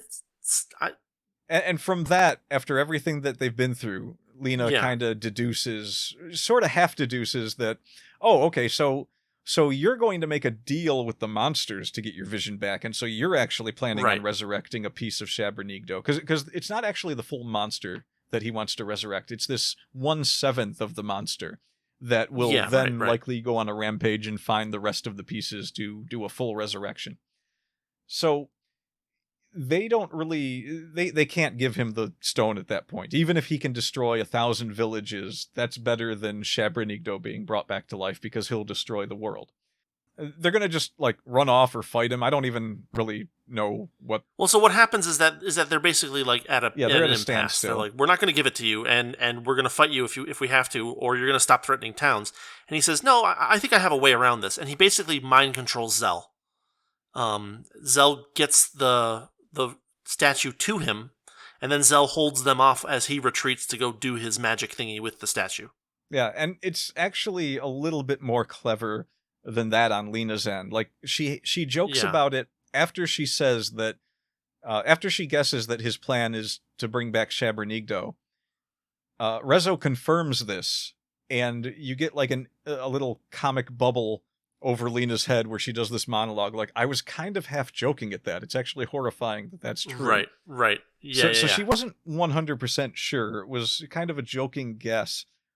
But at the same time, she had worked out, she mentioned to him that, it seems to me that you could have come after us any time and gotten this statue with all your power. And yet you didn't, which means you were doing something else, which is what kind of made her think it had something to do with these monsters in Shabrnigdo. And that ended up being the case. So he's fully prepared to resurrect the Dark Lord at this point. He takes the statue, runs off, leaves them to fight Zell. Zell gets gut punched, and Rezo resurrects the Dark Lord Shabrnigdo, which he assumed was trapped in this tower that he had been making illusory tables in. Yeah, and a big magic circle. Yeah, but the monster resurrects from within Rezo, and the others, I think Lena's the one that realizes that Shabrnigdo wasn't in this tower this whole time. He was trapped inside of Rezo's eyes, and that's why Rezo was blind. Right. And that's why no magic could cure him from his blindness. That was the thing. He couldn't figure that out. For as powerful as he was. There's a very subtle montage where it just shows like a lineage of people who are all blind. And it implies that since the time 1,000 years ago or whatever, when Shabrnigdo was sealed and split up into pieces, that there's been this lineage of blind people who have carried Shabrnigdo within them. And finally, Rezo is the one of them that has the power to wake him back up. Yeah, and so this is where I kind of want to pull away from the story and talk about Rezo for just a minute. Okay. Think about how well developed Rezo is as a character. You hear mention of him briefly, and then he just appears for a very short scene where he kind of helps out Lena and Gowry when they're being attacked. Yeah. And then he wanders off again. He's just wherever. You don't even know where he is. Well, so there's an interesting point there because he says like, "Oh, I'll back you up," from the shadows, and then conspicuously he doesn't. So that's interesting, right? There's also the fact that in the next episode's like opening monologue, that Lena's like, "Yeah, I think he has a name of a bad guy," and so like it's interesting because he doesn't really reveal himself directly to be a bad guy, but the show lets you know that he's not a good guy pretty much immediately. Yeah, they give him a veneer of some kind of treachery or something. There's an interesting part where they're like, well, we don't even know that he's the real Rezo. He might just be somebody who's taking his name on and stuff. There's a lot of mystery there. Yeah, well, they have that for a moment, but then Zell confirms that he is the real Rezo. That happens an episode later, though, yeah. But the character of Rezo, there's a lot of very quick backstory they give you that develops him very quickly. They tell you that he was this priest that used to go from town to town, healing people, curing them of their illnesses. Right. And of course he's blind. They mention that kind of offhand at first. And they mention him vanishing and then coming back. And Lena, of course, has heard of him. She's like, it's Rezo the Red Priest. He's one of yada yada, so many powerful priests. And they get to the point where, Zell rescues Lena and he tells her about how Rezo turned him into this monster. And this is the point where in the story, it's fully confirmed he's the bad guy already, but you kind of knew that going into it. Yeah. So now you know that Zell isn't that bad of a guy himself, and Rezo is this monster.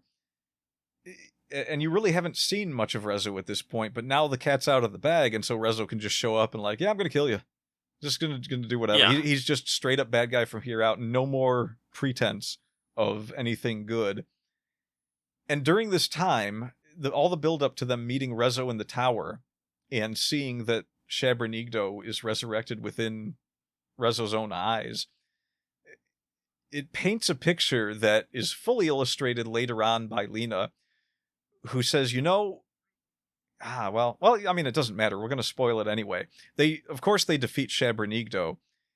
At one point, Lena isn't sure if they're going to beat him, but the spirit of Rezo is still trapped inside Shabrnigdo and kind of helps her out. Right. So afterwards, when they're talking about it, it's Lena and Zell are discussing it, and Lena says, I'm not so sure he was necessarily a bad guy. He did help us at the end.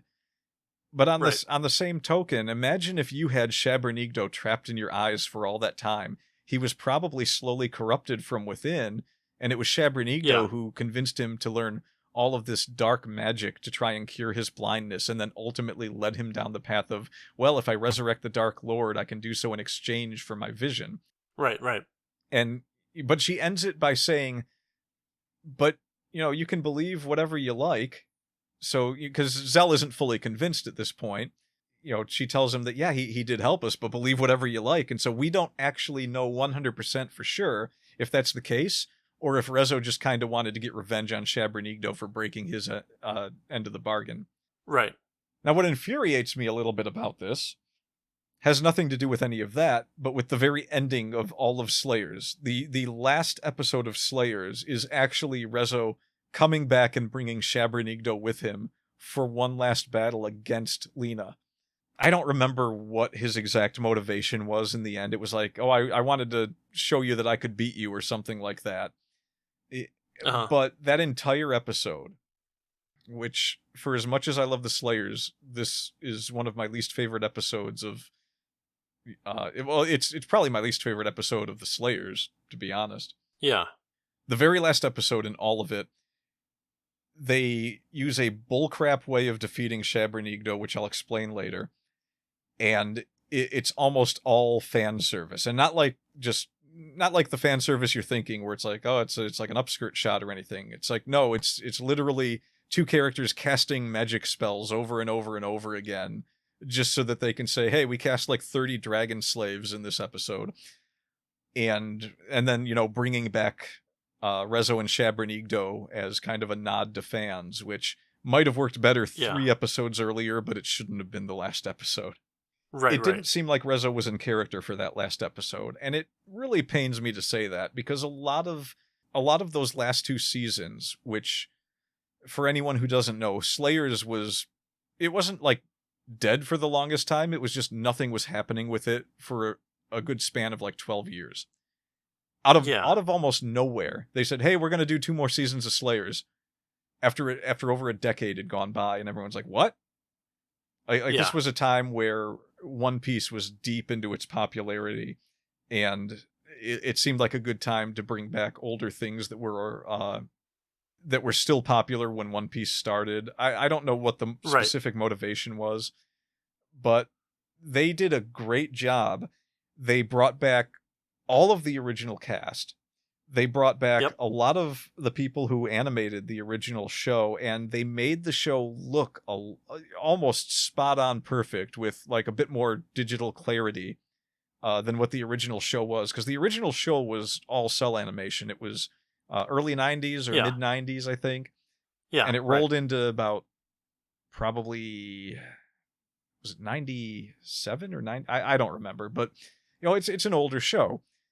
So they kind of upscaled things a bit for the modern day, but they made the characters, they didn't change the art style in any way. The backgrounds looked a lot like the backgrounds from the show. They kept the style intact. That doesn't happen very often when you have 10-year spans, or when you try to resurrect any kind of franchise these days. Yeah. And they nailed it. And Megumi Hayashibara came back. I couldn't even tell you what she'd done in between, because she's done so much, it's crazy. But like, even Cowboy Bebop was old by the time this new Slayers landed. Yeah.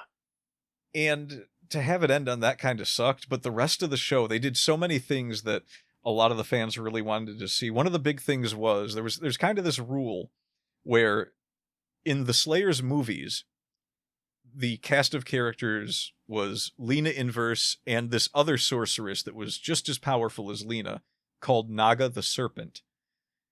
Right. And they kind of played off each other. They would work together, but they didn't like each other. They were kind of friends. They were basically the original anime frenemies.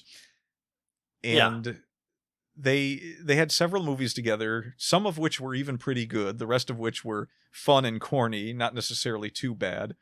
There was even one that I called Slayers the Musical, because it was 90% Lena and Naga running to music. Mm-hmm.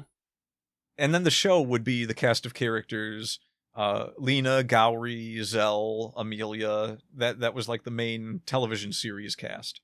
Yeah. And in this final season, they had a character show up. They found a character that was a set of armor, fully armored, but there was no one inside. It was just like a walking piece of knightly armor with, helmet and everything. Yeah. And then you heard the voice of this character, and it was clearly Naga the Serpent. And Lena even says, wait a minute, I recognize this voice from somewhere. And they show a bit of a backstory where this character shows up, she can't remember exactly who she is because she fell into a magical chest and got locked inside, and her spirit was transferred into this armor, and she lost some of her memories because of that. So it's clearly it's clearly Naga and Lena working together with the other cast of characters that Naga was never supposed to meet. Right. And now they're all there, and the whole time Lena's got her suspicions about who it is, never outright says it throughout the whole show. She just like constantly suspicious, but never name drops Naga. Right. It's almost the only time this happens. There was one exception. They made a movie. It wasn't too bad of a movie. It was like, it was not even the Black Sheep. It was an outcast of the Slayers movies.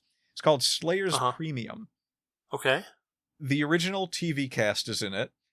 It's got a very bubbly, more modern animation, almost like they had planned on starting up the franchise again, but with a new studio or something. It's very recognizable as not having the same look to it, but it's not a bad look. It's just a lot more bubbly, a lot more rounded edges. The original Slayers and a lot of things from that time, very sharp edges, a lot of flowing capes and sharp armor. They rounded a lot of corners, basically. And they gave the characters the modern cutesy anime faces, the outlet, the socket outlet kind of faces. Right. But there was a running gag throughout the movie where someone was being hired to go after Lena Inverse for some reason. And they spent the whole movie with this gag. It was clearly Naga the Serpent that was being hired. But they never actually got around to having her show up and meet the other characters. It was always just this joke of, oh, I'm coming to get you, or we need you to do this, and they're paying Naga to do this. And then the very end of the movie is the only time you actually see Naga. Right. And I forget exactly how it ended. Like she accidentally gets blown away by a spell just as she's going to appear in front of the other characters, so they never actually meet. Right. So that last series did kind of let the characters meet. And it's a little bit sad that there's probably never going to be any more after that. Or if it is, I'm not sure what they would do with it. I don't know how old the original author is at this point and if he has any more plans for it. But this is some pretty old stuff now. Not really much room for it to be resurrected at this point with the way the industry is these days. Sure. One of the things they never got around to in the show, and this itself was an actual gag in the show, Lena Inverse had a sister named Luna Inverse. To the best of my knowledge, Luna Inverse was not a sorceress in any way. She was a dragon knight, and apparently worked as a waitress in their hometown when she wasn't dragon knighting. They imply several times throughout the show. I'm not sure how much they tell about her in the books. I think she actually does appear in the books, and she does meet with Lena at some point in the books, but in the show, you never see Lena's sister. The only thing you learn about her is a letter arrives from her sister, and the arrival of this letter is enough to make Lena flee in terror.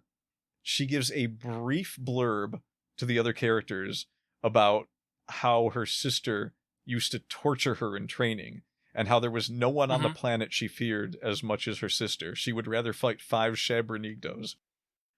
And that's it. That's all you hear about her sister. Well, so her sister gets mentioned for the first time in episode 13. Yeah. So just a passing mention. Yeah, and there's also a gag in the opening sequence to the second series, Slayers Next, where it shows a silhouette of who we're assuming is Luna Inverse, and she's holding a sign that says "Does not appear in this show." Right. Everyone thought that in the new series they would probably finally have Lena's sister appear. It didn't happen, and it's probably never going to happen. It's a running gag. They're not going to, And one of the things I like about us doing this now is the fact that, we're technically here to talk about writing and books. Yeah. This is a series of books, And I have never read Right. it, even though I have several copies. I have been trying to hold off until I could get my hands on every single book so I could read them all in like one big sitting. Yeah. I haven't quite gotten them all yet. I have not looked at a single word on a single page. I am looking forward to this so much. When I finally read them, we're probably going to have to talk about things, especially whether her sister appears in the story or not. Right. But having digressed this far from our original talk, I feel they did Rezo a bit dirty at the end by just having him reappear one more time as fan service. Because even Naga was not fan service in that last run. She was a character in the episode. She was doing stuff, yeah. Or in the show for, the entirety of the last season. I think she vanished before like the last 2 episodes or something, which in itself is funny. Just another side story. There's a PC 98 game for Slayers. I think it was the original I think it was the first ever Slayers video game. Okay. In this game, they give you a choice of what characters you want to bring into the dungeons with you. One of the choices is Naga. So this game is actually the first time where you can actually, where you had the television crew and Naga at the same time as a cast of characters. Right. Yeah. And in this game, you could put Naga on your team right away, and she was incredibly powerful. But she would randomly get bored and just leave the dungeon, leaving you with an empty character slot. So it was very hit or miss whether you wanted to do that. Like she was very powerful in the game, so it was usually it was probably worth bringing her. Except the way the game was set up, you didn't need her, so you were handicapping yourself by the end of most dungeons if you did that. Right. I just find it amusing that in the last part of the show, she also just up and leaves. It's kind of a funny way, too. She's like, oh, I think I'm getting dragged back to my body. I'm out. See y'all later, bye. That in itself, is worth it just to have that much content for an extra character that everyone loves. Dragging Rezo back at the last moment kind of put a damper on everything that he was. He was a great opening villain. He was more important as a villain than Shabranigdo, because there's not much to discuss about Shabranigdo, which is probably the last point we want to discuss here. Yeah. Shabranigdo is the big demon that they're going to fight at the end of this first couple of episodes. Well, 1/7 of him. Yeah, 1/7 of Shabranigdo is powerful enough that it looks hopeless. I mentioned that whole, let's not go into this talking like we're going to lose speech at the beginning. Yeah, well, so it's interesting because they're like, well, Lena, you should just use Dragon Slave on him, and she's like, well, no, that Dragon Slave is based on his power, so I can't. It's pretty funny because she's like, well, it'd be like asking someone, hey, come over here and help me kill you, Yeah. She's like, the shamanic magic doesn't work either because because of the astral something or other, blah blah blah blah blah, and so it's like, they're like, well, what are we gonna do? And so they don't seem to really have much of a plan, honestly, but they throw a bunch of new spells at him, and then the thing that solves the problem basically happens. Yeah, and before they solve the problem, it's just fleshing it out a little bit further. Sure. Shabranigdo is kind of the source of the black magic that Lena uses. Of some black magic. Yeah, some black magic. He's kind of at the pinnacle of it. Specifically the Dragon Slave, but probably a few other spells. Yeah, so pretty much she rules herself out. Now, it's interesting that they go this route, because, most... Well, she doesn't rule herself out because she tries a bunch of other spells, too. Yeah, and... Right? Like, it's one of those things where like, the instant you think about this, you're like, well, there's probably a bunch of big demons that you can ask for help, so maybe she'll try some of those. And she, in fact, does try a bunch of different spells in this fight. Yeah, and they also mention that Shabranigdo exists on the astral plane, which is where all of Zelgadis's magic attacks from. And he's such stuff. a large presence on the astral plane that Zel's magic is all but, useless. Right. So they're kind of banking their hopes in a way on Gowry's Sword of Light. It's really interesting that they did this, because a lot of the trope of the time was always the hero is the one that's going to defeat the enemy. And I won't say that they break that trope here, but they never really present things in this manner where it's like, everyone's telling Goku to go fight the bad guy. And, everyone's telling, Sailor Moon to go fight the big bad guy. It's always coming down to these main characters and the big bad guy. And in this show, it comes down to these three characters and the bad guy. And the one that is supposed to be the main character in the show is not the focal point of everything. It's Gowry and his sword. Well, they try the light sword and it still doesn't work. Yeah, they try a whole bunch of things. They attack with dark magic, which obviously does nothing. They attack with Zell's magic, which they tried already. He used the most powerful spell. There's different. They're clearly using different types of magic. Like they're using wind magic and earth magic, and the implication that I got is that there's other schools still that might be effective, and so they're like, well, we're going to try these and see what we can do, if anything. Yeah, well, I mean, they didn't have Amelia with them yet, so they didn't have any white magic to try. So there's that. Right. But they do have the Sword of Light, which we can assume is probably either white or light magic, or some combination of the two. Yeah. I don't think it matters too much because they don't. In any case, it's known to be effective against capital M monsters. Yeah, and they don't lock down the rules of magic in this universe. This is not a hard magic universe. It is a much more soft magic, and in my view, a much more fun version of magic. Yeah. So the Sword of Light itself does not work. Gowry makes his move. He's like, all right, it's my turn. I'm going to take center stage here, and we're going to fight this monster without so much bravado. He even throws out like a larger than normal beam of light from the sword, too. Yeah, he calls on the most powerful beam he can muster and takes a swing, and Shabrynigdo catches it in his bare hands and just sort of holds it there. He actually manages to shatter it, if you can shatter light. Yes. It kind of just shatters, and it's not broken, but he just shows that he can get rid of its energy. So they're screwed. They are utterly screwed. And at this point, Lena's been doing some thinking. She's been shopping around. She's like, this Shabrynigdo's magic, that's one source of energy, but I wonder, it's just like there's these rumors that there's these other Dark Lords, maybe one or two of them, who might just be on the level of a Shabrynigdo in some way or another. So Gowry tosses her the Sword of Light. Nobody really knows what's going to happen with it. She tries doing one of her spells, the Elmechia Lance, with it. And from the reaction that Zell gives, it's clear that the sword amplifies her magic. He's like, what? So that's what an Elmechia Lance looks like with the Sword of Light, huh? And it's still not enough to do anything to Shabrynigdo. He catches it again, and it just shatters it. I think he returns it, doesn't he? Doesn't he throw it back? No. That was just the regular Elmechia Lance that she cast. That was a different. It was early on in the fight. Okay. She tries throwing one of the lances, and he sends it right back to her. But even with the Sword of Light amplifying her powers, Lena can't do anything to Shabrynigdo. So she tells him, you know what? I'm going to try calling on another powerful lord. And there is this moment where Shabrynigdo is just like, oh, hang on, wait a minute. What? You kind of hear him give a grunt of, oh, wait, can she do that? Is that a thing? Uh-oh. She calls upon the Lord of Nightmares to do a spell that, and this is another one of them things that people get angry about. It's just like, oh, you're just pulling something out of nowhere to win a fight. But it totally makes sense in this context because she is clearly a very powerful sorceress. She has clearly dabbled in both the weak and strong magic. She even mentions it in an episode when she's catching fish for Gowry. She says, you're not a real sorceress unless you can handle both the big and the small spells. Right. So she summons the power of the Lord of Nightmares.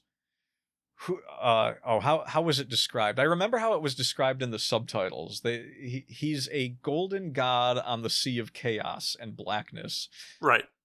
Yeah.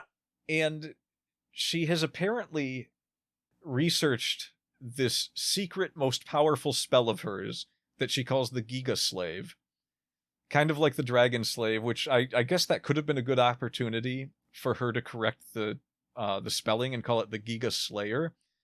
But then we have to ask ourselves, why Giga? Like I would have called it Monster Slayer or Dark Lord Slayer or something.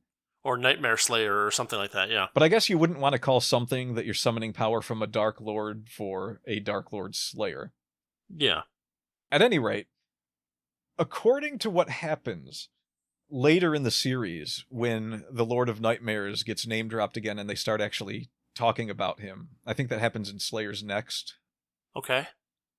Or maybe even the second half of the original Slayers. they kind of start talking about what the Lord of Nightmares is.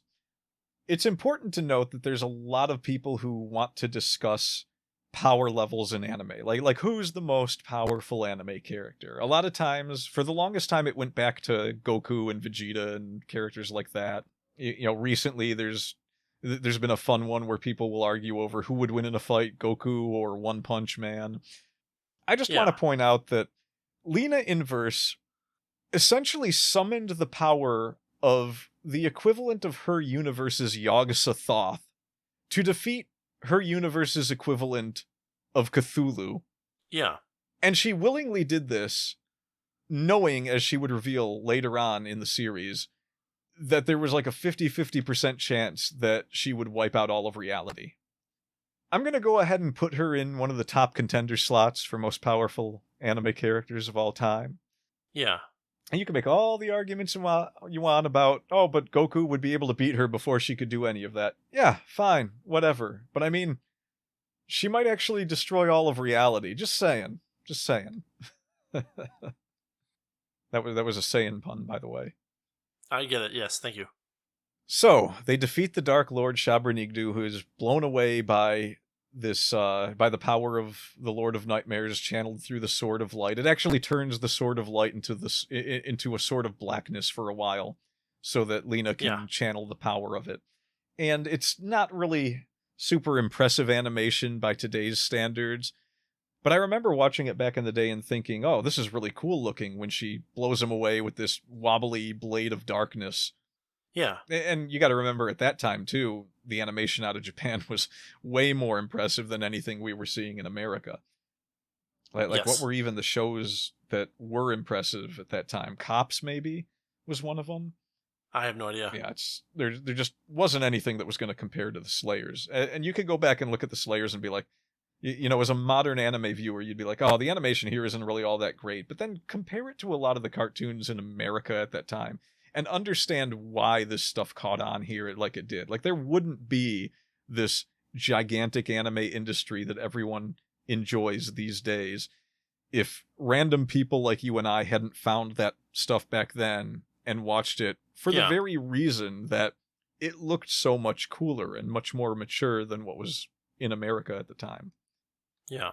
Bit of a side rant, but yeah, that is the result of the Battle of Shabranigdo. They discovered there's a new Dark Lord that they can call power from, which, imagine the implications going forward. You can bet that plays a role in the story later on. Yep. Lena had to use enough of her own power to channel this energy that it turns her hair white for the last episode. Kind of really drags it out of her. For the rest of the episode. And that's it. That's how that part of the show ends. That is not even the end of the first season. I had gotten it mixed up when I mentioned it in our last episode. When we said we were going to do this, I said 13 episodes. I think that was 8 or 9 episodes in.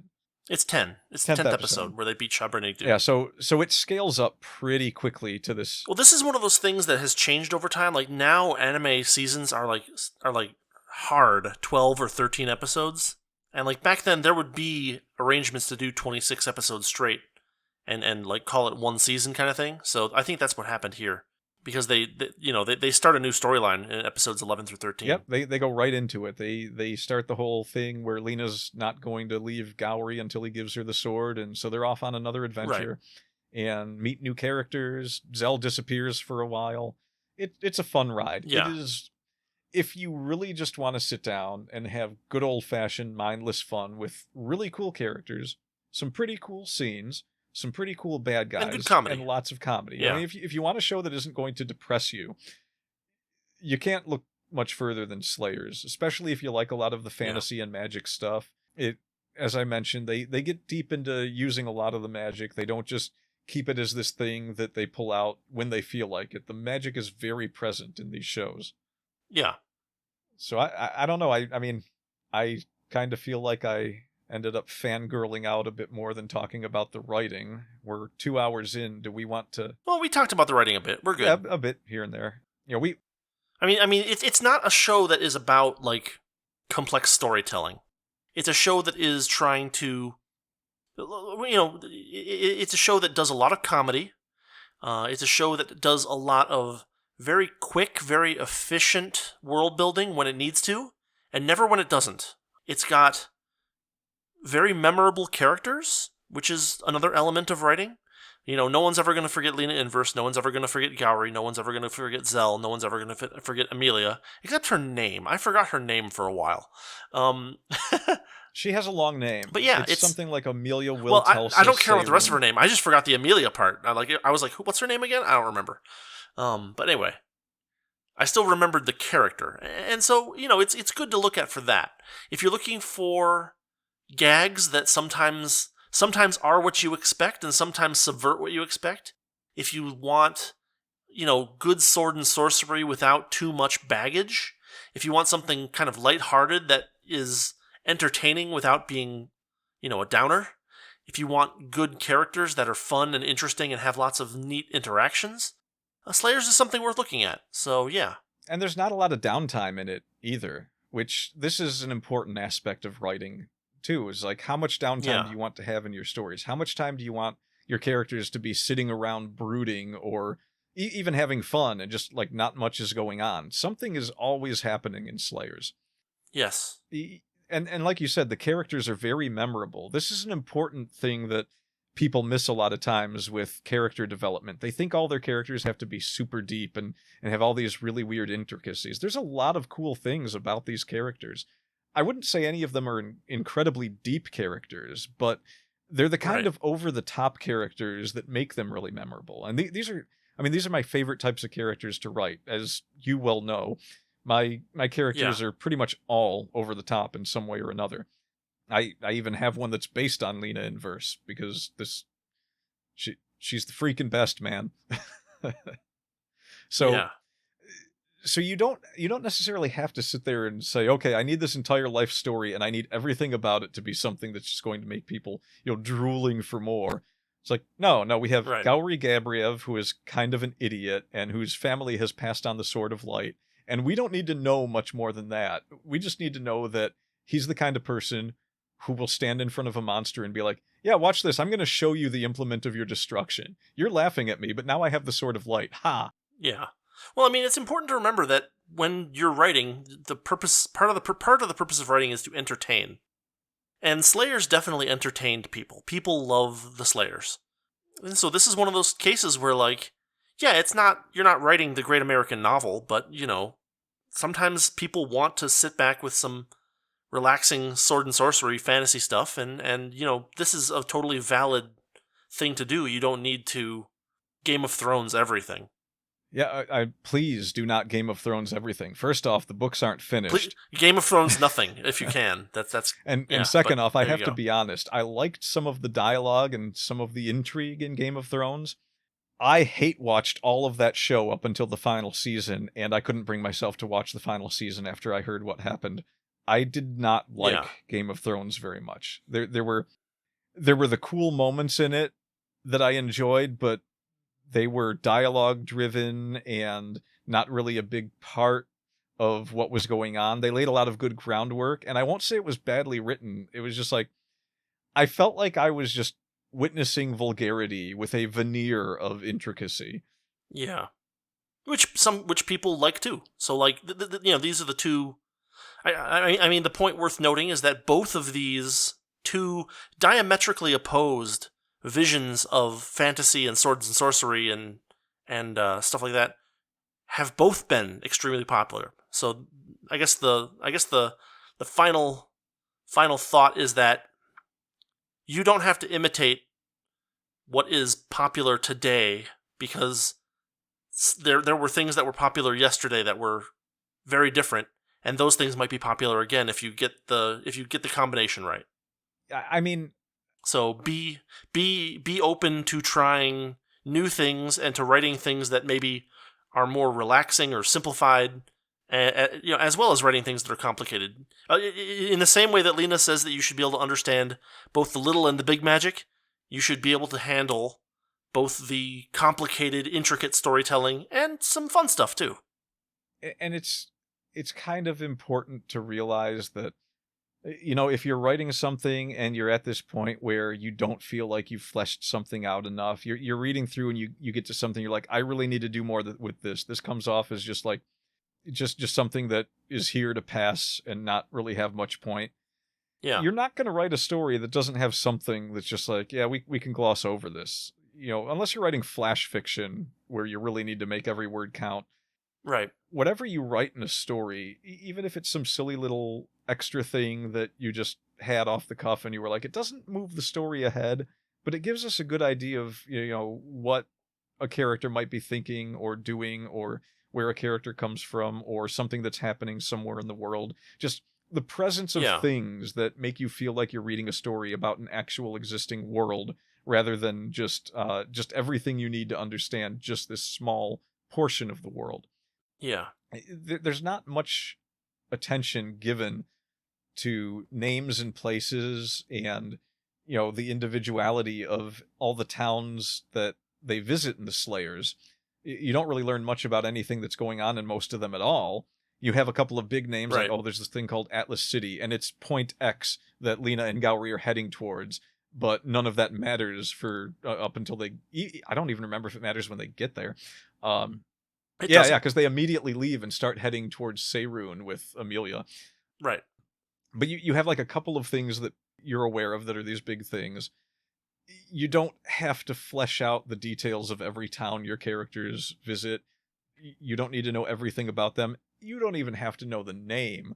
I think I've read a dozen fantasy stories where it's like, yep, we're passing through this town. We're passing through this town. They never even mention the name of the town. They don't need to. It's just like, this is where we're going to sleep and eat and possibly get attacked by bandits. Right. Don't overthink it, is what I'm saying. Yeah. And with that said, we've hit... Is this our longest one yet? 2 hours and 9 minutes? It might be. 2:10, yeah, almost. I guess that was a lot of Slayers material to cover, so... It was a lot of Slayers material, but that's all right. That's what we're here for, to go into detail on things until they're done. We'll be coming back around to this once I read the books. Sure, absolutely. I'm... We'll do a half-blind review. See, I got to make sure I don't get hit by a car within the next week and die, because it's on my bucket list. I need to read those books. Yeah. So after I read them, maybe the week after that, if anyone wants to run me down, we're all good. Please, Mr. Carr, give me just a little more time. Truck-kun, no. Basically, yes. What would the name of that isekai be? I wanted to finish reading the Slayers novels, but I got hit by a truck on my way to work and woke up in another world where I had to write the Slayers novels for myself to explain to everyone that lived... Okay, that's getting a bit too long. Oh, no. You get hit by a truck, hoping to get sent to Slayers World, and you get sent to Game of Thrones instead. I would make it my personal goal to turn that into Slayers World. Well, good luck. By resurrecting Shabernigdo. Sounds reasonable. It's the only way. Maybe that's how Game of Thrones ends. What if that's how it ends? What if that's how it ends? What if that's the final book that George R.R. Martin writes is... And then they resurrected Shabernigdo and he took over the world. The end. I would like that. That would be excellent. I would go back and read all the books leading up to that. It would be it's the least expected crossover ever. All right. Well, thanks for listening, everyone. This has been the Wordy Pair talking about Slayers, specifically the first 13 episodes, but mostly the first 10. Again, good, funny fantasy swords and sorcery show. Worth looking at. As always, I'm Rudy. And I'm Just Inverse. And we are out of here. Ray Wing. Thanks for listening to the Wordy Pair Podcast. Our passion is all things writing, world building, and getting into the weird and wonderful world of fiction. We hope you enjoyed our unique takes. If you did, make sure to like, rate, review, and subscribe to get your weekly dose of writing weirdness. We'll be back soon, but in the meantime, hit us up on Twitter. For Rudy, it's @Rudolph_Cone. And for Justin, @Ninja Mouse Chew. See you next time on the Wordy Pair Podcast.